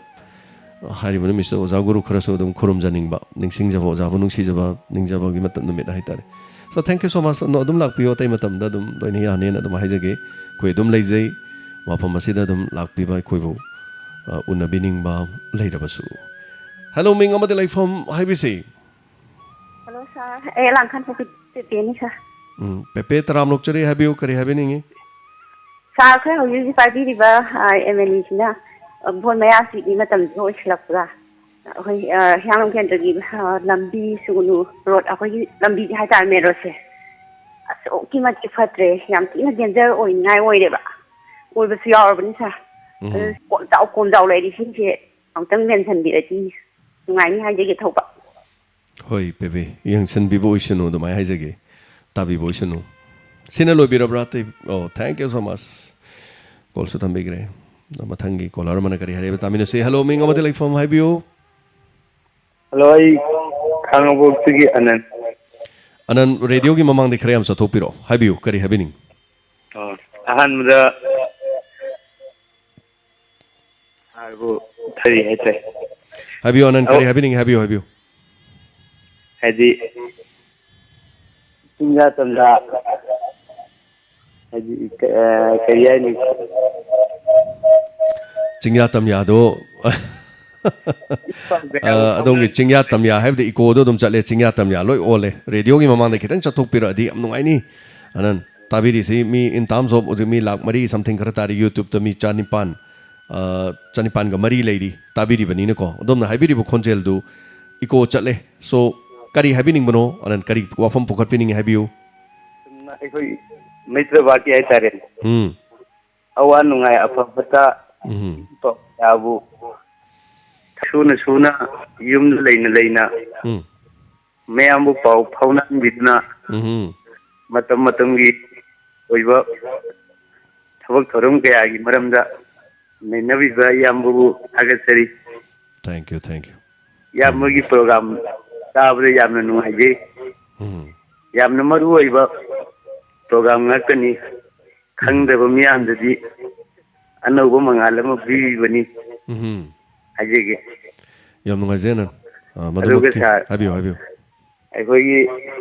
ꯊꯣꯛꯂꯤꯕ problem ꯃꯌꯥꯝꯁꯦ ꯚꯥꯞ ꯇꯥꯗꯕ ꯒ꯭ꯌꯥꯟ ꯇꯥꯗꯕꯗꯒꯤꯅꯤ ꯍꯥꯏꯇꯥꯔꯦ ꯑꯗꯣ ꯚꯥꯞ ꯇꯥꯅꯅꯕ ꯒ꯭ꯌꯥꯟ ꯇꯥꯅꯅꯕ ꯃꯃꯥꯡ ꯊꯛꯇ ꯑꯔꯤꯕ ꯍꯥꯟꯅ ꯆꯠꯅꯔꯝꯕ ꯑꯩꯈꯣꯏꯒꯤ ꯏꯄꯥ ꯏꯄꯨꯁꯤꯡꯒꯤ ꯂꯤꯛꯂꯝꯗꯨ ꯅꯤꯡꯁꯤꯡꯅꯕ ꯀꯥꯟꯗ ꯍꯥꯏꯇꯥꯔꯦ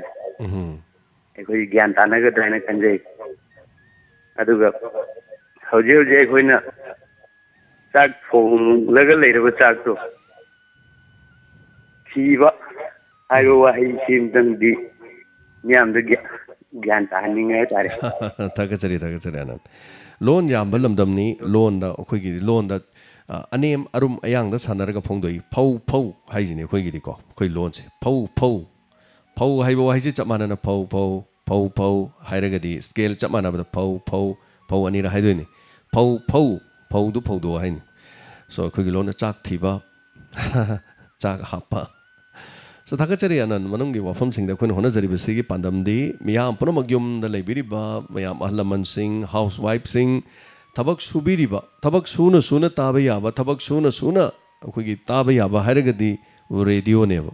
ꯁꯅꯥ ꯁꯥꯔꯁꯨ ꯁꯅꯥ ꯁꯥꯅ ꯔꯦꯗꯤꯑꯣ ꯇꯥ ꯌꯥꯅꯤꯗꯣ ꯎ ꯁꯨꯔꯁꯨ ꯑꯗꯨꯝ ꯎ ꯁꯨꯅ ꯔꯦꯗꯤꯑꯣ ꯇꯥꯕ ꯌꯥꯅꯤꯗꯣ ꯆꯥꯛ ꯊꯣꯡꯅ ꯑꯗꯨꯝ ꯔꯦꯗꯤꯑꯣ ꯇꯥꯕ ꯌꯥꯅꯤ ꯌꯨꯝꯒꯤ ꯊꯕꯛ ꯏꯪꯈꯥꯡ ꯇꯧꯅ ꯔꯦꯗꯤꯑꯣ ꯑꯗꯨꯝ ꯇꯥꯕ ꯌꯥꯅꯤ ꯄꯨꯝꯅꯃꯛꯁꯦ ꯑꯗꯨ ꯃꯁꯤꯒꯤ ꯃꯤꯌꯥꯝꯗ ꯃꯉꯥꯜ ꯑꯃ ꯍꯥꯏꯇꯥꯔꯦ ꯑꯩꯈꯣꯏꯅ ꯅꯠꯆꯗ꯭ꯔꯁꯨ ꯑꯩꯈꯣꯏꯅ ꯃꯤꯌꯥꯝꯗ ꯃꯉꯥꯜ ꯄꯤꯒꯅꯤ ꯍꯥꯏꯕ ꯅꯠꯇꯦ ꯃꯉꯥꯜ ꯃꯌꯥꯝꯗꯣ ꯄꯨꯊꯣꯛ ꯈꯣꯝꯖꯤꯜꯂꯒ ꯃꯌꯥꯝꯗ ꯑꯩꯈꯣꯏꯅ ꯊꯥꯗꯣꯛꯄꯅꯤ ꯍꯥꯏꯇꯥꯔꯦ ꯁꯣ ꯑꯐꯕ ꯍꯜꯂꯣ ꯃꯤꯡ ꯑꯃꯗ ꯂꯩꯐꯝ ꯍꯥꯏꯕꯁꯤ ꯍꯜꯂꯣ ꯇꯥꯕꯤꯕ꯭ꯔꯥ ꯑꯣꯖꯥ ꯌꯥꯝ ꯁꯦꯡꯅ ꯇꯥꯖꯔꯤ ꯃꯤꯡꯒ ꯂꯩꯐꯝꯒ ꯆꯥꯎꯕ ꯑꯩ ꯀꯩꯅꯣꯝ ꯐꯣꯡꯅꯤꯡꯕ ꯑꯅꯤ ꯈꯛꯇ ꯑꯩ ꯐꯣꯡꯗꯣꯛꯆꯅꯤꯡꯕ ꯍꯥꯏꯇꯥꯔꯦ ꯍꯥꯏꯕꯤꯌꯨ ꯑꯣꯖꯥ ꯑꯩꯈꯣꯏꯒꯤ ꯑꯣꯖꯥ ꯑꯕꯨꯝꯉꯩꯒꯤ ꯃꯇꯥꯡꯗ ꯃꯌꯥꯝꯅꯁꯨ ꯑꯋꯥꯕ ꯀꯌꯥ ꯐꯣꯡꯗꯣꯛꯄꯤꯔꯤ ꯃꯌꯥꯝꯅꯁꯨ ꯌꯥꯝꯅ ꯑꯗꯨꯕꯨ ꯀꯨꯏꯔꯒ ꯁꯨꯝ ꯁꯥꯡꯗꯣꯛꯈꯤꯗ꯭ꯔꯥ ꯂꯣꯠꯁꯤꯟꯈꯤꯗ꯭ꯔꯥ ꯍꯥꯏꯕꯒꯤ ꯆꯤꯡꯅꯐꯝꯁꯨ ꯑꯩꯈꯣꯏ ꯑꯣꯖꯥ ꯃꯅꯤꯄꯨꯔꯒꯤ ꯏꯟꯇꯦꯂꯦꯛꯆꯨꯋꯦꯜ ꯄꯔꯁꯟ ꯀꯌꯥꯅꯁꯨ ꯍꯥꯏꯗꯤ ꯑꯩꯈꯣꯏꯒꯤ ꯂꯥꯏꯁꯨꯒꯤ ꯃꯇꯥꯡꯗꯁꯨ ꯇꯝꯕꯤꯕ ꯑꯣꯖꯥꯁꯨ ꯂꯣꯏ ꯇꯝꯕꯤꯕ ꯂꯩ ꯑꯗꯨ ꯍꯣꯏ ꯋꯥꯍꯩꯒꯤꯗꯤ ꯌꯥꯏ ꯑꯗꯨ ꯀꯅꯥꯝꯇ ꯁꯤ ꯇꯧꯅꯗꯦ ꯑꯗꯨ ꯑꯣꯖꯥꯒꯤ ꯋꯥꯍꯩꯗ ꯀꯔꯤ ꯋꯥꯍꯩ ꯃꯉꯥ ꯊꯝꯕꯤꯕꯗ ꯍꯥꯏꯅ ꯇꯧꯖꯔꯛꯄ ꯀꯔꯤꯒꯤ ꯃꯇꯥꯡꯗꯅꯣ ꯊꯝꯕ ꯍꯥꯏꯁꯦ ꯑꯣꯖꯥ ꯑꯕꯨꯡꯉꯩꯒꯤ ꯃꯇꯥꯡꯗ ꯑꯣꯀꯦ ꯌꯥꯝ ꯅꯨꯡꯉꯥꯏꯖꯩ ꯍꯣꯏ ꯑꯣꯖꯥ ꯁꯨꯝ ꯁꯥꯡꯊꯔꯒ ꯀꯥꯎꯅꯈꯤꯕ ꯍꯥꯏꯕꯒꯤ ꯋꯥꯐꯝꯗ ꯑꯩꯅ ꯁꯨꯝ ꯊꯝꯖꯅꯤꯡꯉꯤ ꯍꯥꯏꯇꯥꯔꯦ ꯑꯣꯖꯥ ꯄꯣꯟꯃꯩꯒꯤ ꯃꯇꯥꯡꯁꯤ ꯑꯩ ꯏꯂꯤꯠ ꯇꯤꯚꯤꯗ ꯑꯌꯨꯛꯇ 8 o'clock ꯑꯅ ꯄ꯭ꯔꯣꯒ꯭ꯔꯥꯝ ꯑꯃ ꯑꯩ ꯇꯥꯃꯣꯖꯤꯠꯀ ꯑꯩ ꯇꯧꯖꯕꯗ ꯑꯩꯒꯤ ꯑꯣꯏꯕ ꯋꯥꯐꯝꯗꯤ ꯊꯝꯖꯈ꯭ꯔꯦ ꯑꯩ ꯑꯦꯛꯁꯄꯤꯔꯤꯌꯦꯟꯁ ꯂꯩꯕ ꯑꯗꯨꯒꯨꯝꯕ ꯄꯣꯂꯤꯇꯤಷಿಯꯟ ꯅꯠꯇ꯭ꯔꯒ ꯀꯔꯤꯒꯨꯝꯕ ꯑꯝꯇ ꯅꯠꯇꯦ but as a media person ꯍꯥꯏꯇꯥꯔꯦ ꯑꯩꯈꯣꯏꯅ ꯄꯥꯖꯕ ꯎꯖꯕ ꯇꯧꯖꯕꯗ ꯑꯣꯖꯥ ꯕꯣꯟꯃꯥꯏ ꯑꯦꯖ ꯑꯦ ꯃꯅꯤꯄꯨꯔꯤ ꯑꯃ ꯑꯣꯏꯅ ꯃꯥꯒꯤ ꯑꯅꯤꯡꯕ ꯑꯄꯥꯝꯕ ꯈꯔ ꯐꯣꯡꯗꯣꯛꯂꯨꯕꯗ ꯃꯥꯒꯤ ꯋꯥꯐꯝꯗ ꯑꯣꯔ ꯌꯥꯅꯤꯡꯕ ꯑꯃꯁꯨꯡ ꯌꯥꯅꯤꯡꯗꯕ ꯍꯧꯖꯤꯛ ꯐꯥꯎꯕꯒꯤ ꯑꯩꯈꯣꯏꯅ ꯍꯥꯠꯄꯅꯤ ꯍꯥꯏꯕꯗꯤ ꯀꯅꯥꯃꯠꯇꯅ ꯍꯧꯖꯤꯛ ꯐꯥꯎꯕ ꯀ꯭ꯂꯦꯝ ꯇꯧꯕꯗꯤ ꯂꯩꯇ꯭ꯔꯤ ꯍꯣꯏ ꯁꯁꯄꯦꯛ ꯑꯣꯏꯕꯗꯤ NSCN-IM ꯍꯥꯏꯕꯒꯤ ꯋꯥꯐꯝ ꯂꯩꯔꯤ ꯑꯗꯨꯒ ꯍꯥꯠꯂꯒꯁꯨ ꯃꯥꯕꯨ ꯑꯩꯈꯣꯏꯅ ꯑꯗꯨ ꯌꯥꯗꯕꯒꯤ ꯑꯩꯈꯣꯏꯒꯤ ꯃꯥꯌꯣꯛꯇ ꯂꯩꯕꯒꯤꯗꯃꯛ ꯍꯥꯠꯄꯅꯤ ꯍꯥꯏꯕꯅꯆꯤꯡꯕ ꯀꯔꯤꯒꯨꯝꯕ ꯑꯃ ꯐꯣꯡꯗꯣꯛꯇꯕꯅꯤꯅ ꯍꯧꯖꯤꯛꯁꯦ ꯌꯥꯝꯅ ꯂꯨꯏ ꯋꯥ ꯍꯥꯏꯕꯁꯨ ꯍꯥꯏꯇꯥꯔꯦ ꯑꯗꯨꯒ ꯉꯁꯤ ꯈꯛꯇꯁꯨ ꯏꯅꯧ ꯅꯧꯕ ꯋꯥꯐꯝ ꯑꯃ ꯊꯣꯛꯂꯛꯑꯦꯗꯅ ꯆꯤꯐ ꯃꯤꯅꯤꯁꯇꯔꯅ ꯍꯥꯏꯕꯤꯔꯤꯗꯨꯅꯤ ꯃꯥ mafam adu da leiring eda mangonda SP ga DC ga na abon mai pha khre haidana mangonda hairakte haiba yam thengna pau pire haiba pau su tholei sine ba ta sen haiga di loina mafam du da uduna leiraba adagi mayam ponamana security uduna leirabani adu pau du matam chana piram da bagina kaigino amagino adu loi leijaramani ponomakse NIA da sinabai wafam lai adu NIA da sinaraka ngasi phawde NIA na sinaraga puthoroganda marik chumbo wafam haitare dandi piba natraga kari tobasi torokadage haiba wafam du khana ningai maram oiri hauji am lo wafam de NSN IM oiramagadi NSN IM di hoji pistok ki wari sanari bani mamang thak ta su kaya ma thoi pistok ki waroi sin ama puruk tringai da pistok tawna miyam dagi extortion paisa loba yabra loba yadabra adagi di kari tawi lauraga di maduna pistok ki wari da kari kanai haibana chingba kaya marum lairi so manipur dadi oining bo oi pangoi do oi haitare adubo pomnamak se oiragasu oza bon mai ki justice ti proposition on adumaina haijage wa haibe am lui hoji matam se wanga mo se am lui so thank you so much chumba pubiraksunu adumaina haijage aduga inga lei kari wafam haibi kibano ai thoidokpa khangjaude wafam ama kari guma khanghaning ba lergadi inga lei chanu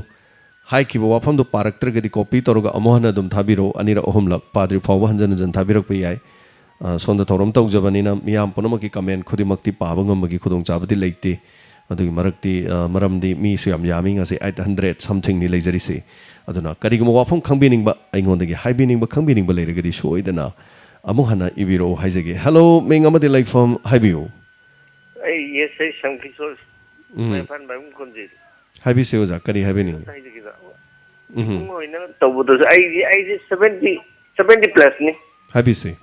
I 70 plus ni wo ado ibungo ita hajarage hoi kai di I sum tajaba da ibungo isa muksi hoi ko radio da ibungo da nate masi chana bi tawre hoye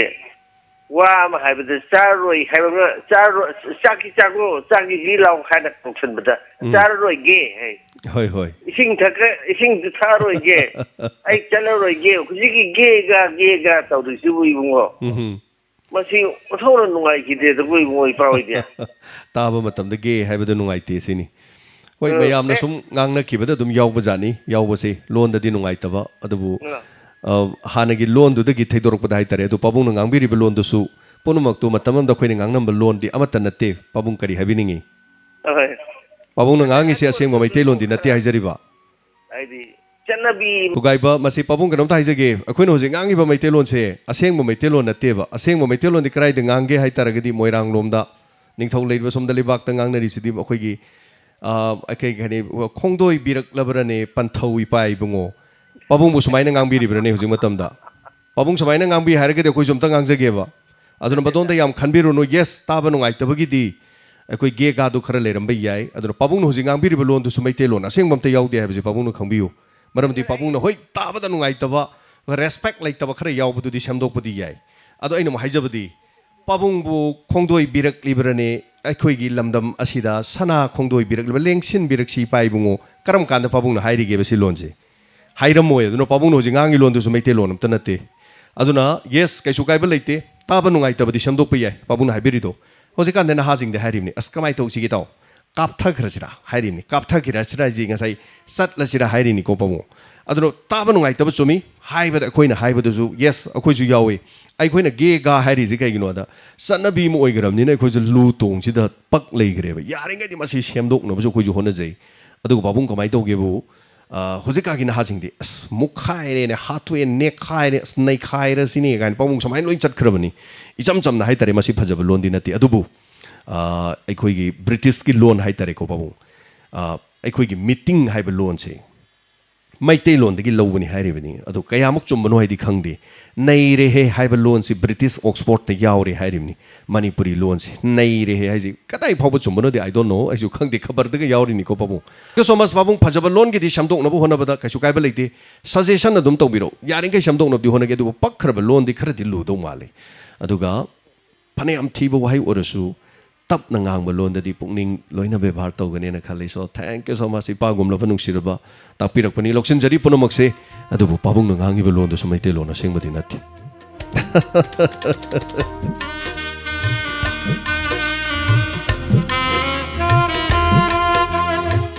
hello ming amate like from hibc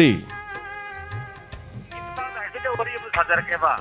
Minga leifam ga hana namta habisi tuma homgi salam tomba habiu kari wafam thambininge habiu asiki lonu da ge ga gi matang do beta kanma chengtok jarke to une habiu ai ye chalu edra talai ge ai bisi bu sumrane tha chalai rage ba chalage ge chalu ge ai bisi bu sumra ba tha chalrage ji kanana hainari no du londu bo lonu da char aina chemtok jening mate ai chalage be chana bini ko the ai chalro ye hai bidi ai chalro ke chalage ge ai bisi bu sumra tha nam da khandi hai bani da ai samjare ta hoi chalrage adudi kanam ta haidaba male adugi londu di haitare ko chalrage gaiji chatlaroi ye haiba chatlaroi hainaba londa haitare ko adum yawba yawi so thagachari chatlaroi ge ye lon gi wadi loiba nai roi khana nei na badai tare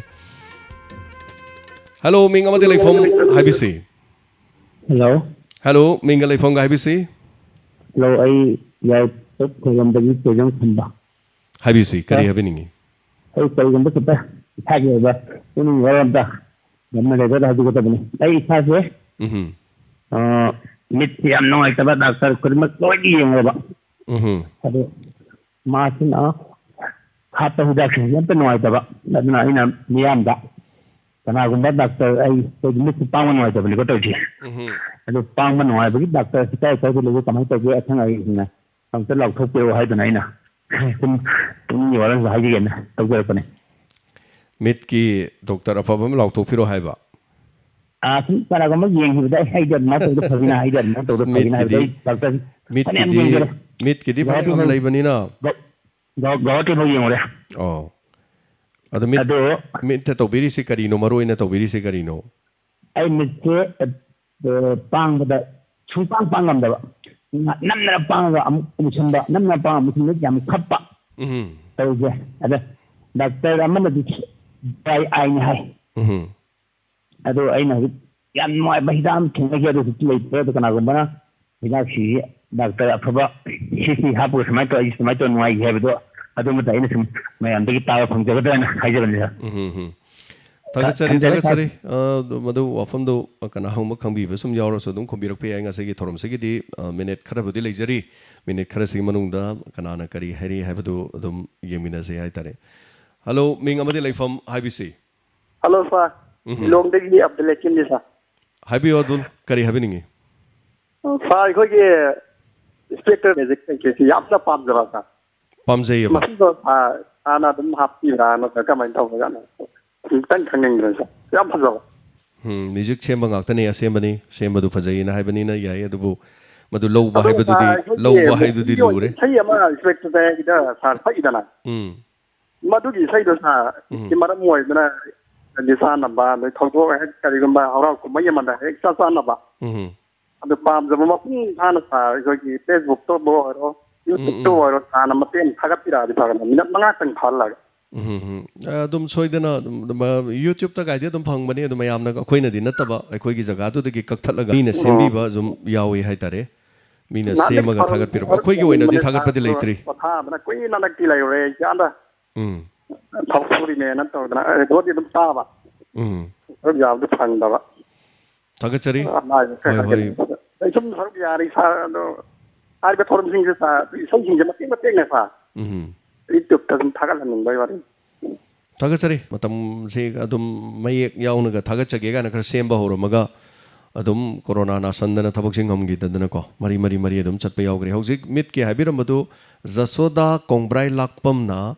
ai gido wangkhai ai hospital do yam phavani wangkhai ai hospital do yam phavani na damai tapire hello ming amade leifam habisi hello sir phone to dele bai khang marang palil kai dagi Suranjoy Saikom sir habiu Suranjoy kare habiningi hauji ki sir ekoi mamang caller mana loan gi matang tak pirak podo sum yajai ado hoi mayam na se hauji sada hanga chaningi bana ekoi ibema noi baba laibrane hangkan sida khangdi ha ba he ibema du ubra da udiye ये तापसे होइगे खबर दसु यावदबा अदुगा तारीख दसु यावदब कइंता यावदेबा होय होय उब्रा उदे खंब्रा खंदे तादे आयो पोचिदगी हेंदोगा खंदिये उदिये हाबसे ये म तपसि दो लाइक त यावदे मसी खबर दसु इरक्ते कमाय तौबजानो अदगी मसी अदुम खर सेंदोक चन मयामदा सेंदोक निंग हायगद्रा आइगी वाखलोन सा सुमाना थमजगे हायना कैसो कायबा लेते दो चनाव loan they फजना अदोमना फमगने फजना ngang so adom dum loan semba dum soiba dum yorongani maduga lam gi chanabi haibam su lei magi lam gi chanabi da su lei ye ya ta bagi wanatana haitare hoi thaksi ka sinai da bagi mong da tobu du budi phajade adubu khange hari boje haibiram bo jame am do fajana phamalagan minute ani hum wa ngang bada asoiba dum tholokani aduna aigi wadi kari haitare ai sungai mi sungai loan phawraga loan haibase kaisu nate communication du phawnara loire thaksi ka su du yawra loire aigi motadi samna hairabada adom lak le haibase adom lak pirabra hai kanda adom kari haina khumi amtang haibirone mayam dom tang explain ma tawjeba samna haibadi chinau da adom lak pirabra haireba aina hangeba oh ai la e haiba la e haiba loan je karai legeba lak le haiba lak le haiganeba lak le yes aseng badi lak le neba adu aikoi haiba kanda di la e adum loi haibani adu samna haibada isai da jo hairone ko maki film gi isai haira ge ko pamu ba nungsiba to isai do adaida laklo lak le haram ngani ko lak le na la e na haidam ni sai da so so loan je lai mai gi lam gi su khar lei ado khoi yam kana hairu ya da bang lei yes thakchi ka sin ai da bang sai tau di ye cha di ye du tau roi ge habdo nungai tab gi du di yes mi gi haina bi lei ton da pakip su lei badu but communication power loi thakchi ka si bebar du yauro loi ai gi wadi bebar dunia marori se ado loan di phajana khangba ado wahai wata hairu asa du di du chumdang mali da du tau dang mali da pat kan toro huji call toro thambirong gi do madu thakchi ka sin ai da ko we khwai di phajadaba mi asok amna tari ba radio sida tawrei ba mai attitude to madu hana semdo kadam ni loan semba lairi mi loina ba thakchi ka si mingon da wa karam na ngangani karam na tawgani haibase masi hana tamgadong ni aduna tadi mi na siba je kari da siba jinda sana sibana khongunda tau thorok pa attitude ase yam loiba aduna masi khoi tawgadam ni adu yam phajai jinau jing takpiri bising loan gi de khoi nei na bana tinga si gi loan nei na bi jinau khoi gi pa ma maya imphal lagi tawbiram baduna sigumba loan si pamde haibagi wakhalon du dani la ami se du loan lom da satki hai tare ai gi wadi lam gi mi gi loan adum lai mai gi lam gi hai tare lam ma wangang kang thoi kaksing khunau sugunu leiri lam jing ji loan kharga khoitak mai chali je mi loan khoi ne na khoina nok na ru ya ponte pai puna sem da ngangam ba loan en leirim ni loan ari ba loan en hairim ekhoino jing ngangi sin loan no ne ba aduna khare yaurok pani ai gi mota de da mai jage aduga bebar yauro lore thakchi ga si khango lore lamchat phajara lore aduga loan di phajan chum ngang ba aduga tawthorok budun hojik torom bado call to bado thakchi ga si nai da bado madu di khwai phatte aduna khwai luri di thakchi ka si sini hello ming amade lai form hai bi se hai bi ming lai form ga hai bi se ulog dagi hai bi kano ulog dagi snida kaujaye ba sa hoi ai ke ma hajagi janapa ni thiam tum thin kau ba ko nupa macha ama khangnan ne adugu nupi macha sahi akum phadi ba ngang mai singa ta ba pa adugu ne angang sin hana sung ga lokhalam si ubada angang sina oyam phiram do adu ubada si ja ang cha da hai tare sa da tamjaning dana haijarakpani adu mama mapa na yamna haraujakre angang kan di basu ubada angang sibu bukan di bani nangdi yamna mamanyane haina haibire sa ada mu pawdam janin dana ngasi ju phasu pakha sai yamna hamba phajaba oi ba sa yamna thaga chai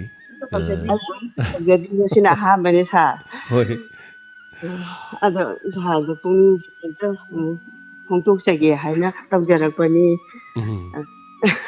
thank you so much sa na paibirakpasida yam nungai jakre sa gi ko dan kano gi ba ꯃꯌꯥꯝꯅ ꯅꯨꯃꯤꯗꯥꯡꯒꯤ ꯑꯣꯏꯔꯦ ꯑꯗꯒꯤ ꯃꯩꯇꯩ ꯂꯣꯏ ꯇꯥꯖꯩꯌꯦꯕ ꯁꯥꯔ ꯂꯥꯏꯔꯤꯛꯁꯨ ꯄꯤꯖꯕꯤꯅꯤ ꯁꯥꯔ Thank you so much. Thank you. Thank you. Yam nungaijai mayamna haraubibaduni khoigidi nungaijabase kaisu leijade kari haitare lamdam kayadagi ngasi yengbiu call tawbiris magi phongdon arimba mai wakhanda leinariba mayams aikhoi adugumba leibak amada karamba leibak sana leibak haiba manipur leibak stani ladies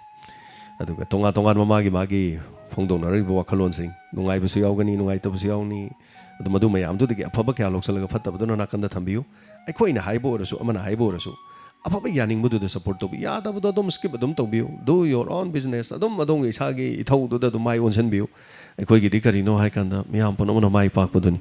adom na mai thiba adom na nungai taba adom na awaba tabada khoba khujaroi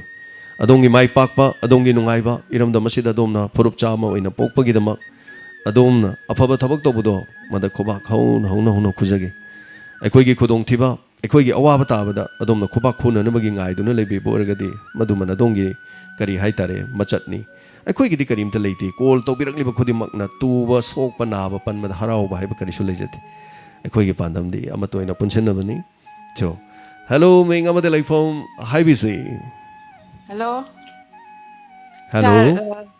Wajil awan kaidagi Mina Kumari akhoi ibung ama makhuse khoi gari macha da thauraga samaina tusalu bai tare ko pangbomda hoi kaksingi doctor da kapa doctor ma layena hidak tu guri chawana sare hapta ani khung mo de hidak kapa ga phani na hoi kape aju ju phatte do doctor karam ba yenga phaga de hapet tabiriba diamond tabiriba mi singna hapet Akira ko ya ka tara di diamond phontok se na hanong ma mungtang haina rubadi mayam dum hangnei kaisu budi kaiba leite hairi badu da khangba yauraga di takpiro haibani amagi wa so mayam mapandi yengoro kanda swaida icham chamba mi da pharmacy imda yenga hidam chabdi phagi hebi du leiri poni chana ruradi ko so thank you so much mari leina ba yauro magadi haibira poisonu thagachari kari chithaba leibiri sina loibirabra o sir kai diamond ki sa kana hoi yam nuaizai mayam gi damakta ni hona zariba aduga se khangba yaubiragadi khutchi accident torbada khut nanjalubani khutchi nungaite hida kapadagi fatte kanada yenga phadoino na hangbirakpani aduga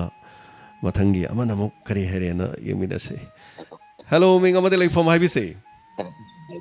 Tokki Sukumar koi taram lokchare Sukumar kari haibiningi tamo akoi hairok ki cheng yen bagi matang na kaino to pong to kita habise akoi hairok ki cheng akoi ki paisa gi haitari ko lupa hum di ba cheng do adu gi do he yen ba kan da na akoi gi free gi cheng do yen do adu free gi do pong kan da na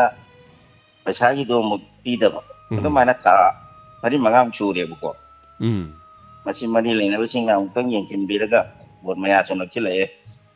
Masing tengah cumba dum teng tawbiyo adagi akoi rasan ka te yaw mi si asi ching pi de botar de yaw ka te mo pi what number ke adono tawri se hairok ta hairok part 1 number 1 hairok pum bai loi tawi adagi ama khate ha jaw ge ko akoi naba macha cha ke pi naba macha do hoi Magi saya du tamogi kan ada pulap laibi berana daga kamai doge pulap ti leite masi khara khomjan mada khara di lei yam kana leite oja sina su ai gi da hai tare sei da interview ga tawge khan bani nang haude ngam haude oja do maina parpap sini khangdam ni na hai tare ni adu yam leijade khara di lei adu su mai am seng de khara di lei na hawai ma de keset yam na phone ki hai tare ko isai phongba keset phongba yam thawai yam yawjo bojani lila party marak ta khwai degi tongan ba isai sakpa mani hai tare sahi khudingi sai magi live tawi adagi yamna kanoni hai tare so akhoi dadi amarang kaina di leitre chinau sing de leibira su dum pirak pi yai ko dum ai ngonde ko tabang ngonde ko hoi audio keset ahan ba angang ba korong mo ban dain to budo adu lei masi Tamoy do onthok magi kaino lei gedra na tel kara nya ko da onthok pa di leitre adu masi onthok pa hai si tape ama dum leire di adu onthok pa ya bajani adu tape to na joina lu gre hai tare do masamaino onthok pa mafam di bajani adu hai bangam jadre ꯑꯗꯨꯃꯥꯏꯅ ꯑꯣꯟꯊꯣꯛꯑꯒꯗꯤ ꯑꯗꯨꯝ MP3 ꯑꯣꯏꯅ ꯂꯩꯕ ꯌꯥꯕꯖꯥꯠꯅꯤ ꯃꯔꯝꯗꯤ ꯅꯨꯡꯁꯤꯖꯕꯗꯣ ꯑꯣꯖꯥꯗꯨ ꯏꯁꯩꯗꯨ ꯊꯝꯖꯅꯤꯡꯕ ꯍꯥꯏꯇꯥꯔꯦꯗ ꯁꯤꯒꯤ ꯏꯁꯩꯁꯤ ꯇꯥꯃꯣꯒꯤ ꯀꯩꯅꯣꯗꯨꯗ ꯑꯣꯟꯊꯣꯛꯄ ꯌꯥꯔꯒꯗꯤ ꯑꯩ ꯄꯩꯁꯥ ꯇꯤꯡꯅ ꯑꯗꯨꯝ ꯑꯣꯟꯊꯣꯛꯆꯔꯒꯦ ꯑꯗꯨꯒ ꯇꯥꯃꯣꯒꯤꯗ ꯊꯝꯕꯤꯌꯣ ꯍꯥꯏꯒꯦ ꯇꯧꯕꯅꯦ ꯍꯣꯏ ꯍꯣꯏ ꯑꯗꯨꯕꯨ ꯑꯩꯉꯣꯟꯗꯃꯛꯇꯤ ꯑꯣꯟꯕ ꯌꯥꯗ꯭ꯔꯦ ꯑꯗꯨꯅ ꯑꯣꯟꯊꯣꯛꯐꯝꯗꯨ ꯈꯪꯉꯒꯗꯤ ꯑꯩ ꯍꯣꯏ ꯃꯇꯨꯡ ꯄꯥꯎ ꯐꯥꯎꯅꯔꯁꯤ ꯑꯇꯣꯞꯄ ꯑꯣꯟꯐꯝ ꯈꯪꯉꯒꯁꯨꯀꯣ ꯑꯩ ꯍꯥꯏꯖꯔꯛꯀꯦ ꯁꯣ ꯊꯦꯡꯛ ꯌꯨ ꯁꯣ ꯃꯆ ꯉꯁꯤꯒꯤ ꯊꯧꯔꯝꯁꯤꯗ ꯁꯔꯨꯛ ꯌꯥꯕꯤꯕꯁꯤꯒꯤꯗꯃꯛ ꯃꯊꯪꯒꯤ ꯀꯣꯂꯔ ꯑꯃꯗ ꯈꯨꯗꯣꯡꯆꯥꯕ ꯄꯤꯖꯒꯦ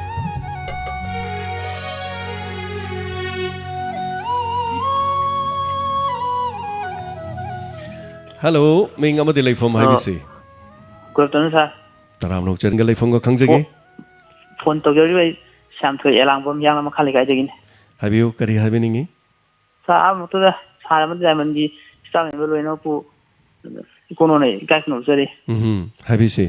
ꯁꯥꯔ ꯑꯩꯅ ꯍꯥꯏꯖꯅꯤꯡꯕꯁꯤ ꯅꯍꯥꯟ ꯑꯩꯈꯣꯏꯒꯤ ꯗꯥꯏꯃꯟꯗ ꯑꯅꯥꯕ ꯌꯦꯡꯕꯒꯤꯗꯣ ꯑꯗꯨ ꯆꯠꯆꯔꯨꯕꯗ ꯍꯜꯂꯛꯄꯒꯤ ꯂꯝꯕꯤꯁꯤꯗ ꯁꯣꯔꯥꯒꯤ ꯑꯗꯨꯋꯥꯏꯗ ꯒꯥꯔꯤ ꯊꯦꯡꯒꯥꯏꯒꯦ ꯇꯧꯋꯦꯕ ꯑꯗꯨ ꯂꯝꯕꯤ ꯁꯥꯠꯇꯅ ꯊꯥꯗꯣꯛꯄ ꯈꯣꯠꯄ ꯃꯇꯨꯡ ꯇꯧꯕꯤꯗꯅꯕ ꯈꯪꯍꯟꯖꯔꯤ ꯃꯦꯗꯥꯝ ꯄ꯭ꯔꯇꯤꯇꯥꯅ ꯃꯔꯨꯑꯣꯏꯅ ꯂꯩꯈꯤꯗꯕꯁꯨ ꯑꯗꯨꯒꯨꯝꯕ ꯑꯦꯛꯁꯤꯗꯦꯟ ꯊꯣꯛꯈꯤꯕꯒꯤ ꯂꯩꯈꯤꯗꯕꯅꯤ ꯍꯥꯏꯅ ꯇꯥꯖꯩ ꯃꯥꯅꯤ ꯃꯥꯅꯤ ꯑꯗꯨꯃꯛꯅꯤ ꯍꯣꯏ ꯑꯗꯨ ꯍꯥꯏꯖꯅꯤꯡꯉꯦ ꯑꯗꯨꯒ ꯅꯍꯥꯟꯒꯤ ꯂꯤꯂꯥ ꯀꯔꯤꯝꯇ ꯍꯥꯏꯖꯒꯦ ꯑꯩꯈꯣꯏꯒꯤ ꯂꯤꯂꯥꯗꯨ ꯄꯨꯟꯁꯤ ꯀꯔꯤ ꯃꯃꯜ ꯌꯥꯝꯂꯕ ꯃꯤ ꯑꯩꯈꯣꯏ ꯂꯤꯂꯥ ꯃꯃꯤꯡꯗꯨ ꯑꯩ ꯀꯥꯎꯔꯦ ꯑꯩꯈꯣꯏꯒꯤ ꯕꯤꯁꯥꯃꯤꯇ꯭ꯔ ꯑꯃꯗꯤ ꯑꯩꯈꯣꯏꯒꯤ ꯈꯨꯟꯗꯣꯔꯩ ꯃꯣꯏꯅ ꯇꯧꯈꯤꯕ ꯂꯤꯂꯥꯗꯣ ꯃꯤꯠꯌꯦꯡ ꯑꯃꯒꯤ ꯄꯟꯈꯩ ꯃꯤꯠꯌꯦꯡ ꯑꯃꯒꯤ ꯄꯟꯈꯩ ꯍꯥꯏꯕꯗꯣ ꯑꯗꯨ ꯂꯤꯂꯥꯗꯣ ꯌꯥꯝ ꯅꯨꯡꯉꯥꯏꯖꯩ ꯁꯥꯔ ꯑꯗꯨ ꯇꯥꯖꯕꯗ ꯄꯨꯛꯅꯤꯡ ꯅꯨꯡꯁꯤꯕ ꯑꯃꯗꯤ ꯅꯨꯡꯉꯥꯏꯖ ꯄꯣꯛꯆꯩ ꯑꯣꯀꯦ ꯌꯥꯝ ꯅꯨꯡꯉꯥꯏꯖꯩ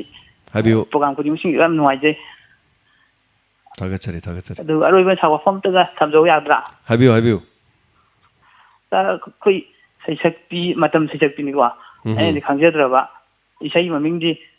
ꯅꯪꯅ ꯆꯨꯔꯝꯕ ꯑꯁꯥꯒꯤ ꯊꯥꯡꯃꯩ ꯆꯥꯛꯂꯦ ꯉꯁꯤꯗꯤ ꯃꯀꯥꯐꯟ ꯍꯥꯏꯕꯗꯣ ꯃꯗꯨ ꯁꯩꯁꯛꯄꯤꯗꯨ ꯑꯝꯇꯪ ꯈꯪꯕꯤꯔꯒ ꯇꯥꯛꯄꯤꯔ ꯌꯥꯝ ꯅꯨꯡꯉꯥꯏꯖꯅꯤ ꯑꯃꯨꯛꯇꯪ ꯍꯥꯏꯕꯤꯌꯨ ꯀꯔꯤ ꯍꯥꯏꯕ ꯅꯪꯅ ꯆꯨꯔꯝꯕ ꯑꯁꯥꯒꯤ ꯊꯥꯡꯃꯩ ꯆꯥꯛꯂꯦ ꯉꯁꯤꯗꯤ ꯃꯀꯥꯐꯟ ꯍꯥꯏꯕ ꯃꯇꯝ ꯏꯁꯩ ꯍꯧꯖꯤꯛꯃꯛꯇꯤ ꯑꯩ ꯈꯪꯗ꯭ꯔꯦ ꯏꯁꯩꯗꯣ ꯏꯇꯥꯒꯨꯝꯗꯤ ꯇꯧꯈ꯭ꯔꯦ ꯑꯗꯨꯕꯨ ꯃꯗꯨꯃꯗꯤ ꯈꯪꯗ꯭रे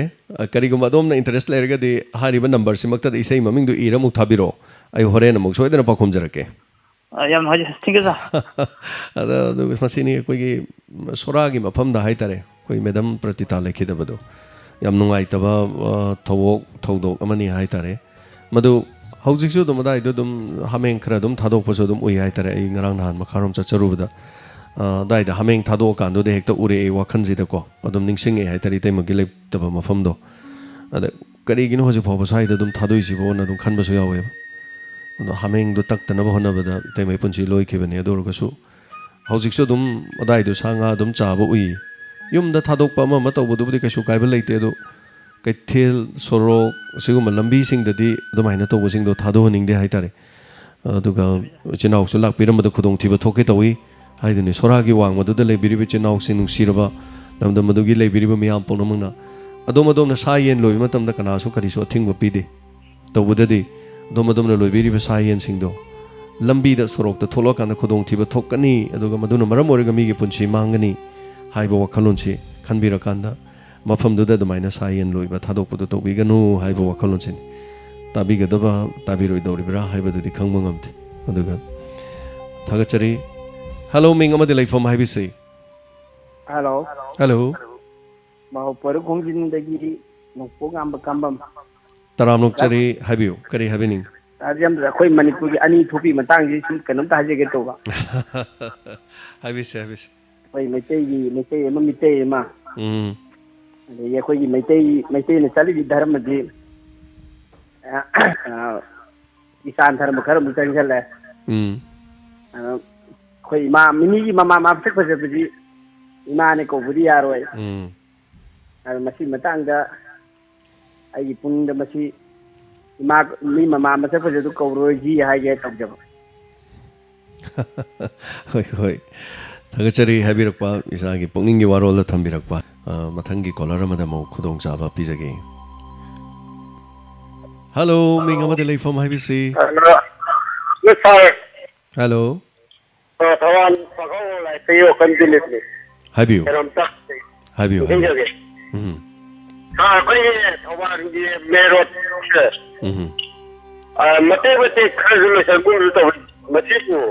ꯅꯣꯡ ꯆꯤꯡꯒꯤ ꯐꯤꯕꯝ ꯑꯣꯏꯔꯒ ꯇꯧꯖꯥꯠꯂꯥ ꯅꯠꯇ꯭ꯔꯒꯅ ꯁꯦꯟꯊꯨꯝ ꯐꯤꯕꯝ ꯂꯩꯇ ꯇꯧꯖꯥꯠꯂꯥ ꯃꯁꯤꯕꯨ ꯁꯥꯔꯒꯤ ꯃꯣꯠꯇ ꯀꯃꯥꯏ ꯂꯩꯒꯦ ꯃꯤꯌꯥꯝꯒꯤ ꯑꯩꯒꯤ ꯃꯣꯠ ꯀꯔꯤꯝꯇ ꯂꯩꯖꯗꯦ ꯃꯗꯨꯒꯤ ꯃꯇꯥꯡꯗꯣ ꯁꯦꯝꯗ꯭ꯔꯤꯗꯨ ꯂꯣꯏꯗꯕꯒꯤ ꯑꯣꯏꯔꯝꯗꯧ ꯃꯥꯜꯂꯤ ꯂꯣꯏꯗ꯭ꯔꯤꯗꯨ ꯁꯦꯝꯗꯕꯒꯤ ꯑꯣꯏꯔꯝꯗꯧ ꯃꯥꯜꯂꯤ ꯑꯩꯗ ꯑꯃ ꯍꯥꯏꯖꯒꯦ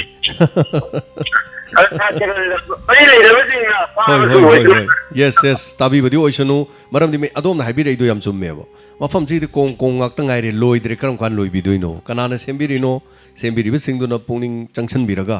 ꯚꯣꯠꯁꯨ ꯀꯨꯏꯗ꯭ꯔꯦ ꯃꯗꯨ ꯌꯦꯡꯕꯤꯔꯀꯥꯟꯗ ꯃꯤꯌꯥꯝꯒꯤꯗꯃꯛꯇ ꯈꯜꯂꯒ ꯑꯃꯨꯛꯇ ꯁꯦꯝꯕꯤꯌꯨ ꯀꯣꯏꯂꯥꯗꯣ ꯐꯖꯅ ꯂꯝꯕꯤꯗꯨ ꯊꯥꯕꯤꯌꯨ ꯑꯩꯈꯣꯏ प्रजाꯁꯤꯡ ꯆꯠꯄ ꯅꯨꯡꯉꯥꯏꯅꯅꯕ ꯃꯤꯄꯨꯝ ꯈꯨꯗꯤꯡꯃꯛꯀꯤꯅꯤ ꯑꯩ ꯏꯊꯟꯇ ꯆꯠꯄ ꯅꯨꯡꯉꯥꯏꯅꯕꯩ ꯅꯠꯇꯦ प्रजा ꯃꯤꯌꯥꯝꯒꯤꯅꯤ ꯍꯥꯏꯇꯥꯔꯦ ꯊꯦꯡꯛ ꯌꯨ ꯁꯣ ꯃꯆ ꯍꯥꯏꯕꯤꯔꯛꯄꯁꯤꯒꯤꯗꯃꯛ ꯍꯥꯏꯕꯤꯌꯨ ꯑꯩꯈꯣꯏꯒꯤ ꯗꯤꯔꯦꯛ ꯏꯂꯦꯛꯁꯟꯁꯤꯗꯤ ꯐꯦꯕ꯭ꯔꯨꯋꯥꯔꯤ ꯇꯥꯔꯝꯃꯅꯤ ꯁꯥꯔ ꯅꯠꯇ꯭ꯔꯣ ꯍꯣꯏ ꯑꯗꯨꯕꯨ ꯑꯩꯈꯣꯏꯒꯤ ꯃꯔꯛꯇ ꯂꯩꯍꯧꯔꯤꯕ ꯀꯥꯎꯟꯁꯤꯂꯔ ꯈꯪꯗꯦ ꯑꯃꯈꯪꯗꯦ ꯃꯁꯤꯅ ꯍꯥꯟꯅ ꯇꯧꯐꯝ ꯊꯣꯛꯇꯕꯁꯤꯕꯨ ꯁꯥꯔ ꯍꯟꯗꯛ ꯃꯗꯨꯅ ꯍꯥꯟꯅ ꯇꯧꯐꯝ ꯊꯣꯛꯏ ꯑꯗꯨ ꯍꯟꯗꯛ ꯇꯧꯍꯧꯗꯕꯅꯤ ꯀꯣꯔꯣꯅꯥꯁꯤꯅ ꯃꯔꯝ ꯑꯣꯏꯔꯒ ꯍꯥꯏꯇꯥꯔꯦ ꯑꯗꯨꯅ ꯃꯁꯤꯒꯤ ꯚꯣꯠ ꯑꯃꯁꯤ ꯍꯦꯛ ꯂꯣꯏꯕꯒ ꯀꯔꯤꯒꯨꯝꯕ ꯀꯣꯔꯣꯅꯥꯁꯤ ꯂꯥꯛꯇ꯭ꯔꯒꯗꯤ ꯊꯪꯅꯕ ꯆꯍꯤꯗ ꯁꯣꯏꯗꯅꯃꯛꯀꯤ ꯚꯣꯠ ꯇꯧꯔꯛꯀꯅꯤꯅ ꯑꯗꯨꯃꯥꯏꯅ ꯍꯥꯏꯖꯒꯦ ꯑꯗꯨ ꯀꯥꯎꯟꯁꯤꯂꯔꯁꯤꯅ ꯑꯗꯨꯝ ꯍꯥꯟꯅ ꯀꯣꯜ ꯂꯧꯕꯁꯨ ꯑꯗꯨꯝ ꯌꯥꯕ꯭ꯔꯥ ꯍꯥꯏꯕꯁꯤꯁꯨ ꯑꯗꯨꯝ ꯈꯪꯖꯅꯤꯡꯕ ꯍꯥꯏꯇꯥꯔꯦ ꯊꯦꯡꯛ ꯌꯨ ꯁꯣ ꯃꯆ ꯍꯥꯏꯕꯤꯔꯛꯄꯁꯦ ꯑꯗꯨꯅ ꯌꯩꯊꯣꯔꯛꯄꯅꯤ ꯏꯂꯦꯛꯁꯟ ꯀꯃꯤꯁꯟ ꯑꯣꯐ ꯏꯟꯗꯤꯌꯥꯅ ꯂꯦꯞꯄꯅꯤꯅꯀꯣ ꯁꯣ ꯌꯥꯝ ꯅꯨꯡꯉꯥꯏꯖꯩ ꯊꯦꯡꯛ ꯌꯨ ꯁꯣ ꯃꯆ ꯑꯗꯨꯒ ꯍꯧꯖꯤꯛ ꯍꯥꯏꯕꯤꯔꯝꯕ ꯏꯁꯩꯗꯨ ꯃꯃꯥꯡꯗ ꯀꯣꯂꯔ ꯑꯃ ꯑꯩꯈꯣꯏ ꯏꯅꯥꯎ ꯃꯈꯥꯔꯣꯝꯗꯒꯤ ꯅꯨꯡꯁꯤꯔꯕ ꯏꯅꯥꯎ ꯑꯃꯅ ꯍꯥꯏꯕꯤꯔꯝꯕꯗꯨ ꯀꯥꯡꯉꯨꯖꯝ ꯁꯔꯖꯨ ꯀꯧꯕꯅꯤ ꯁꯩꯁꯛꯄꯤꯗꯣ ꯁꯔꯅ ꯇꯥꯛꯄꯤꯔꯦ ꯁꯤꯅꯤ ꯑꯩꯈꯣꯏ ꯃꯤ ꯃꯌꯥꯝꯁꯦ ꯀꯌꯥꯝ ꯑꯦꯛꯇꯤꯞ ꯑꯣꯏꯈ꯭ꯔꯕꯅꯣ ꯀꯥꯡꯉꯨꯖꯝ ꯁꯔꯖꯨꯅ ꯁꯛꯄ ꯏꯁꯩꯅꯤ ꯍꯥꯏꯅ ꯇꯥꯛꯄꯤꯔꯛꯏ ꯁꯣ ꯏꯆꯤꯟ ꯏꯅꯥꯎ ꯇꯥꯕꯤꯔꯝꯃꯒꯗꯤ ꯌꯥꯝ ꯅꯨꯡꯉꯥꯏꯖꯩ ꯍꯜꯂꯣ ꯃꯤꯡ ꯑꯃꯗ ꯂꯩꯐꯝ ꯍꯥꯏꯕꯤꯁꯤ ꯍꯜꯂꯣ ꯍꯜꯂꯣ ꯐꯣꯟ ꯇꯧꯖꯔꯛꯏꯕ ꯑꯩ ꯏꯊꯥꯏꯗꯒꯤꯅꯤ ꯑꯩꯒꯤ ꯃꯤꯡꯅ ꯁꯥꯎꯀꯝ ꯗꯣꯔꯦꯟ ꯃꯩꯇꯩ ꯀꯧꯏ ꯇꯔꯥꯃꯨꯛꯆꯔꯤ ꯍꯥꯏꯕꯤꯌꯨ ꯑꯣꯖꯥꯗ ꯊꯝꯖꯅꯤꯡꯕ ꯄꯨꯛꯅꯤꯡꯒꯤ ꯋꯥꯍꯩ ꯈꯔ ꯊꯝꯖꯒꯦ ꯍꯥꯏꯗꯅ ꯇꯧꯖꯔꯛꯄꯅꯤ ꯍꯥꯏꯕꯤꯌꯨ ꯑꯣꯖꯥ ꯑꯩꯈꯣꯏꯒꯤ ꯑꯀꯣꯏꯕꯗ ꯂꯝꯂꯛꯀꯤ ꯁꯥ ꯎꯆꯦꯛꯁꯤ ꯑꯁꯨꯛꯀꯤ ꯃꯇꯤꯛ ꯃꯌꯦꯡ ꯇꯥꯁꯟꯈ꯭ꯔꯦ ꯃꯁꯤ ꯉꯁꯤꯗꯩꯅ ꯆꯍꯤ 50-100ꯒꯤ ꯃꯇꯝꯗ ꯂꯩꯔꯝꯕ ꯃꯤꯁꯤꯡꯅ ꯇꯧꯔꯝꯕꯗ ꯑꯩꯈꯣꯏꯒꯤ ꯌꯨꯝꯗ ꯁꯥ ꯉꯥ ꯄꯨꯁꯜꯂꯒ ꯊꯣꯡꯕ ꯊꯥꯛꯄꯁꯦ ꯑꯍꯟꯁꯤꯡꯅ ꯌꯥꯗꯦ ꯍꯥꯏꯗꯅ ꯊꯣꯡꯉꯝꯗꯦ ꯑꯗꯨꯗ ꯃꯇꯝꯗꯨꯗ ꯁꯥ ꯉꯥ ꯍꯥꯠꯄꯒꯤ ꯊꯣꯏꯗꯣꯛꯄ ꯀꯥꯟꯅꯕꯁꯦ ꯊꯣꯏꯗꯣꯛꯅ ꯂꯩꯇꯕ꯭ꯔꯥ ꯍꯥꯏꯗꯤ ꯑꯍꯟꯁꯤꯡꯅ ꯈꯪꯗꯕꯅꯤ ꯑꯗꯣ ꯍꯧꯖꯤꯛꯀꯤ ꯃꯇꯝꯒꯤ ꯃꯤꯁꯤꯡꯁꯦ ꯑꯩꯈꯣꯏ ꯁꯥ ꯎꯆꯦꯛ ꯌꯦꯟ ꯉꯥꯅꯨ ꯑꯗꯨꯅꯆꯤꯡꯕ ꯆꯥꯗꯕ ꯌꯥꯎꯁꯤꯜꯂꯛꯇ꯭ꯔꯦ ꯑꯗꯣ ꯑꯩꯅ ꯅꯣꯛꯅꯤꯡꯕ ꯃꯐꯝ ꯑꯃꯅ ꯅꯣꯡꯃ ꯐꯣꯔꯦꯁ ꯗꯤꯄꯥꯔꯠꯃꯦꯟꯒꯤ ꯑꯆꯧꯕ ꯃꯤꯇꯤꯡ ꯑꯃ ꯑꯩꯈꯣꯏ ꯈꯨꯡꯒꯪꯁꯤꯗ ꯁꯤꯟꯖꯩ ꯑꯗ ꯃꯈꯣꯏ ꯂꯥꯛꯄ ꯃꯇꯝꯗ ꯆꯥꯛꯂꯦꯟ ꯑꯃ ꯑꯩꯈꯣꯏꯅ ꯁꯤꯟꯕ ꯃꯇꯝꯗ ꯃꯗꯨꯗ ꯌꯦꯟ ꯅꯠꯇ꯭ꯔꯒ ꯉꯥꯅꯨꯅꯆꯤꯡꯕ ꯑꯩꯈꯣꯏ ꯊꯣꯡꯉꯤ ꯑꯗ ꯃꯈꯣꯏ ꯍꯔꯥꯎꯅ ꯆꯥꯏ ꯑꯗꯨꯒ ꯃꯈꯣꯏꯅ ꯄꯤꯔꯛꯄ ꯕꯁꯟꯗꯅ ꯑꯩꯈꯣꯏꯒꯤ ꯑꯀꯣꯏꯕꯗ ꯂꯩꯔꯤꯕ ꯁꯥ ꯎꯆꯦꯛꯁꯤꯡꯁꯤ ꯌꯥꯝꯅ ꯅꯤꯡꯊꯤꯖꯅ ꯂꯨꯅ ꯆꯥꯅ ꯑꯩꯈꯣꯏ ꯊꯝꯕꯤꯒꯗꯕꯅꯤ ꯍꯥꯏꯗꯅ ꯃꯈꯣꯏꯅ ꯌꯥꯝ ꯐꯖꯕ ꯕꯁꯟ ꯄꯤ ꯑꯗ ꯑꯩꯅ ꯅꯣꯛꯅꯤꯡꯕꯗꯤ ꯃꯈꯣꯏꯅ ꯆꯥꯔꯤꯕ ꯆꯤꯟꯖꯥꯛꯇꯨꯒ ꯍꯥꯏꯔꯛꯏꯗꯨꯒ ꯌꯥꯝ ꯈꯦꯠꯅꯕ ꯍꯥꯏꯇꯥꯔꯦ ꯑꯗꯨꯅ ꯂꯝꯂꯛꯀꯤ ꯁꯥ ꯎꯆꯦꯛ ꯑꯩꯈꯣꯏꯅ ꯀꯟꯁꯦ ꯍꯥꯏꯕ ꯂꯩꯔꯒꯗꯤ ꯑꯩꯈꯣꯏ ꯁꯥ ꯉꯥ ꯆꯥꯕꯒꯤ ꯋꯥꯈꯜꯂꯣꯟꯁꯤ ꯊꯥꯗꯣꯛꯑꯒ ꯁꯥ ꯎꯆꯦꯛꯁꯤ ꯈꯔ ꯃꯈꯩꯗꯤ ꯀꯟꯕ ꯉꯝꯒꯗ꯭ꯔꯥ ꯍꯥꯏꯅ ꯈꯜꯂꯤ ꯑꯗꯨꯕꯨ ꯃꯇꯝꯁꯤꯒꯤ ꯆꯤꯟꯖꯥꯛ ꯑꯣꯏꯔꯛꯄꯅꯔ ꯈꯪꯗ꯭ꯔꯦ ꯍꯧꯖꯤꯛꯀꯤ ꯃꯇꯝꯒꯤ ꯃꯤꯁꯤꯡꯁꯤ ꯁꯥ ꯎꯆꯦꯛ ꯌꯦꯟ ꯉꯥꯅꯨ ꯍꯨꯏ ꯍꯧꯗꯣꯡꯅꯆꯤꯡꯕ ꯆꯥꯗꯕ ꯌꯥꯎꯁꯜꯂꯛꯇꯦ ꯍꯥꯏꯅ ꯑꯩꯅ ꯁꯨꯝ ꯊꯝꯖꯅꯤꯡꯕ ꯑꯗꯨꯒ ꯑꯔꯣꯏꯕꯗ ꯑꯃꯨꯛ ꯊꯝꯖꯅꯤꯡꯕꯅ ꯑꯩꯈꯣꯏ ꯂꯧꯃꯤ ꯄ꯭ꯔꯖꯥꯁꯤꯡꯁꯤꯅ ꯄꯨꯊꯣꯛꯏꯕ ꯐꯧꯁꯦ ꯐꯧꯒꯤ ꯃꯃꯜꯁꯤ ꯑꯁꯨꯛꯀꯤ ꯃꯇꯤꯛ ꯅꯦꯝꯕ ꯑꯗꯨꯒ ꯂꯧ ꯁꯪꯒꯝ ꯑꯃ ꯎꯕ ꯃꯇꯝꯗꯅ ꯂꯨꯄꯥ 10,000-10,000ꯒꯤ ꯃꯊꯛꯇ ꯆꯪꯕ ꯑꯗꯨꯒ ꯂꯧꯔꯛꯏꯕ ꯐꯧꯗꯨ ꯇꯥꯏꯕ ꯀꯥꯟꯗꯅ 12,000-13,000 ꯍꯦꯟꯅ ꯐꯪꯗꯕ ꯑꯁꯤꯅ ꯂꯧꯃꯤꯁꯤꯡꯁꯦ ꯑꯁꯨꯛꯀꯤ ꯃꯇꯤꯛ ꯆꯥꯎꯈꯠꯄꯒꯤ ꯃꯉꯥꯡꯁꯤ ꯏꯐꯪ ꯐꯪꯗꯕ ꯑꯗꯨꯒ ꯃꯅꯤꯄꯨꯔ ꯎꯔꯤꯕ ꯃꯐꯝꯁꯤꯡꯗ ꯑꯇꯩ ꯑꯩꯈꯣꯏꯒꯤ ꯄ꯭ꯂꯥꯟ ꯇꯧꯕ ꯌꯥꯔꯣꯏ ꯆꯦꯛꯀꯣꯟ ꯍꯥꯡꯕ ꯌꯥꯔꯣꯏ ꯌꯨꯝ ꯁꯥꯖꯟꯕ ꯌꯥꯔꯣꯏ ꯍꯥꯏꯅ ꯑꯃꯨꯛ ꯃꯣꯏ ꯑꯣꯔꯗꯔ ꯑꯃꯨꯛ ꯊꯣꯛꯄ ꯑꯗꯨ ꯑꯣꯏꯔꯒꯗꯤ ꯑꯩꯈꯣꯏ ꯂꯧꯃꯤ ꯄ꯭ꯔꯖꯥꯁꯤꯡꯅ ꯂꯧ ꯈꯛꯇꯪ ꯎꯔꯒ ꯆꯥꯎꯈꯠꯀꯅꯤ ꯍꯥꯏꯕꯁꯤꯗꯤ ꯀꯔꯝꯕ ꯂꯥꯏꯟꯗ ꯆꯥꯎꯈꯠꯀꯗꯣꯔꯤꯅꯣ ꯑꯗꯨꯒ ꯂꯧꯃꯤꯅ ꯄꯨꯊꯣꯛꯏꯕ ꯐꯧꯁꯤꯁꯨ ꯁꯔꯀꯥꯔꯅ ꯃꯥꯡꯉꯣꯏꯗꯕ ꯃꯃꯜꯗ ꯋꯥꯟꯕꯒꯤ ꯋꯥꯈꯜꯂꯣꯟꯁꯤ ꯂꯩꯇꯦ ꯑꯗꯨꯒ ꯑꯇꯩ ꯄꯣꯠꯁꯤꯡꯒꯤꯗꯤ ꯑꯁꯨꯛꯀꯤ ꯃꯇꯤꯛ ꯃꯃꯜ ꯋꯥꯡꯈꯠꯈꯤꯕ ꯑꯗꯨ ꯂꯧꯎ ꯁꯤꯡꯎꯕꯗ ꯍꯤꯡꯖꯔꯤꯕ ꯉꯥꯌꯣꯛ ꯐꯥꯝ ꯇꯧꯖꯔꯤꯕ ꯑꯩꯈꯣꯏꯅ ꯄꯨꯊꯣꯛꯄ ꯄꯣꯠꯅ ꯃꯃꯜꯁꯤ ꯌꯥꯝ ꯅꯦꯝꯕ ꯑꯗꯨ ꯂꯧ ꯎꯔꯒ ꯍꯤꯡꯖꯕ ꯉꯥꯌꯣꯛ ꯐꯥꯝ ꯇꯧꯔꯒ ꯍꯤꯡꯖꯕ ꯁꯟ ꯂꯣꯏꯔꯒ ꯍꯤꯡꯖꯕ ꯂꯧꯃꯤ ꯄ꯭ꯔꯖꯥꯁꯤꯡꯗꯗꯤ ꯏꯟꯀꯝꯁꯤ ꯏꯔꯩ ꯂꯩꯁꯤꯜꯂꯛꯇꯕ ꯑꯁꯤ ꯁꯔꯀꯥꯔꯅ ꯈꯤꯇꯪ ꯃꯤꯠꯌꯦꯡ ꯆꯪꯕꯤꯔꯒ ꯑꯩꯈꯣꯏ ꯂꯧꯃꯤꯁꯤꯡꯅ ꯄꯨꯊꯣꯛꯏꯕ ꯄꯣꯠꯊꯣꯛꯁꯤꯡ ꯑꯁꯤ ꯁꯔꯀꯥꯔꯅ ꯃꯥꯡꯉꯣꯏꯗꯕ ꯃꯃꯜꯗ ꯃꯣꯏꯅ ꯋꯥꯟꯕꯤꯔꯒꯗꯤ ꯑꯃꯨꯛꯀ ꯍꯦꯟꯅ ꯐꯒꯗꯕ ꯑꯗꯨꯒꯨꯝꯕꯁꯨ ꯂꯩꯕꯁꯨ ꯎꯗꯦ ꯑꯗꯨꯒ ꯆꯪꯕꯅ ꯃꯌꯥꯝ ꯆꯪꯕ ꯐꯪꯕꯅ ꯈꯤꯇꯪ ꯐꯪꯕ ꯑꯗꯨꯒ ꯂꯧꯕꯨꯛꯇꯁꯨ ꯑꯇꯩ ꯄ꯭ꯂꯥꯟ ꯇꯧꯕꯁꯨ ꯌꯥꯔꯣꯏ ꯍꯥꯏꯅ ꯃꯣꯏꯅ ꯑꯃꯨꯛ ꯄꯤꯔꯒ ꯃꯃꯨꯡ ꯄꯥꯁ ꯇꯧꯁꯤꯜꯂꯛꯄ ꯑꯗꯨ ꯂꯧꯃꯤꯁꯦ ꯑꯁꯨꯛꯀꯤ ꯃꯇꯤꯛ ꯑꯋꯥꯕ ꯑꯣꯏ ꯏꯆꯥꯎ ꯆꯥꯎꯈꯠꯄ ꯉꯝꯗꯦ ꯍꯥꯏꯕꯒꯤ ꯋꯥꯐꯝꯁꯤ ꯊꯝꯖꯔꯒ ꯑꯗꯨꯝ ꯇꯦꯟꯁꯟꯖꯒꯦ ꯑꯣꯖꯥ Thank you so much. Ozai wakalon faza faza wafam thambiramba sigidama matamna loisilakpana haitare mateng pangbirakpa mioi mari mangagi mamingsu lauthokchage aduga ngasigi thorogi caller aroiba caller amakhaktang lokhachage hello ming amade leifam haibisi Sagai kemon elega digi cheba taram lokchari heba habiu sahi abagi batung ko tawja sin sa hoi hoi habiu ko gi lambi de tasbi ga itim naw ipai tayom sa haje ke tawu sorok mayai da dalak pamatam lambi mayai da kodang timba lok tin tin bo thok ti masi to honje ding da ba adigi khang da ma sin mi lo ga sang ko inu ngi yo ba akhang mo sin no bi ham ko ka da ata mo ai je di hoi ta bi ga ting chi ro bi ya sin ta bi de ke di matum to bi da ba tin min da ko ja Thagachari wafam sino loibirabro atopa wafam kari kari lebiri amatang haje ge sa habiu akoi gi lebi de boro chong tai de boro piton jon bi de ba le ki thawai kare hoi apabu ti yaw kadu ta ba kharap ji thaw yon ba kang bu ti ya ra ti thaw di tang ga tang na apa ba yon bi ra ga ba ta sa hi ka ti ra yon bi na thaw ga ta kan khaja bai na Lagi lang hang gaya sa umut pa. Kalagom na hangutan da. Hindi ka tawal ko da hang. Ari yara gati moman sing hekati daga. Kana dum yun diyo na hajan nida. Ari sa amada. Hoi. Pagdiksi ningon jago wi yaw dore. Ada mamang da matang hara waling ida level ibadi. Ko ba hintabi amaga. Corona ko ba hintaba amaga. Leibang si koi tahu miram dari banyu pun mak ngang kapit na tagin ato ba kumang mahan. Kung isna kam tahu kah berda. Ningon jago bagi isi tangi jamu ta deja nimba. Dukna tahu sangat apa macam dah. Corona amadi ko binatil lagi lagi. Apa cuma ngam lagi coba. Ada itu awal apa pun itu ni. Thank you so much. Thagachari faza wakalon ke agaloina na. Thorom sida saruga biriba tabiriba miyam punamak hanna thagachari Diamond Radio gi asigi pungning gi warol da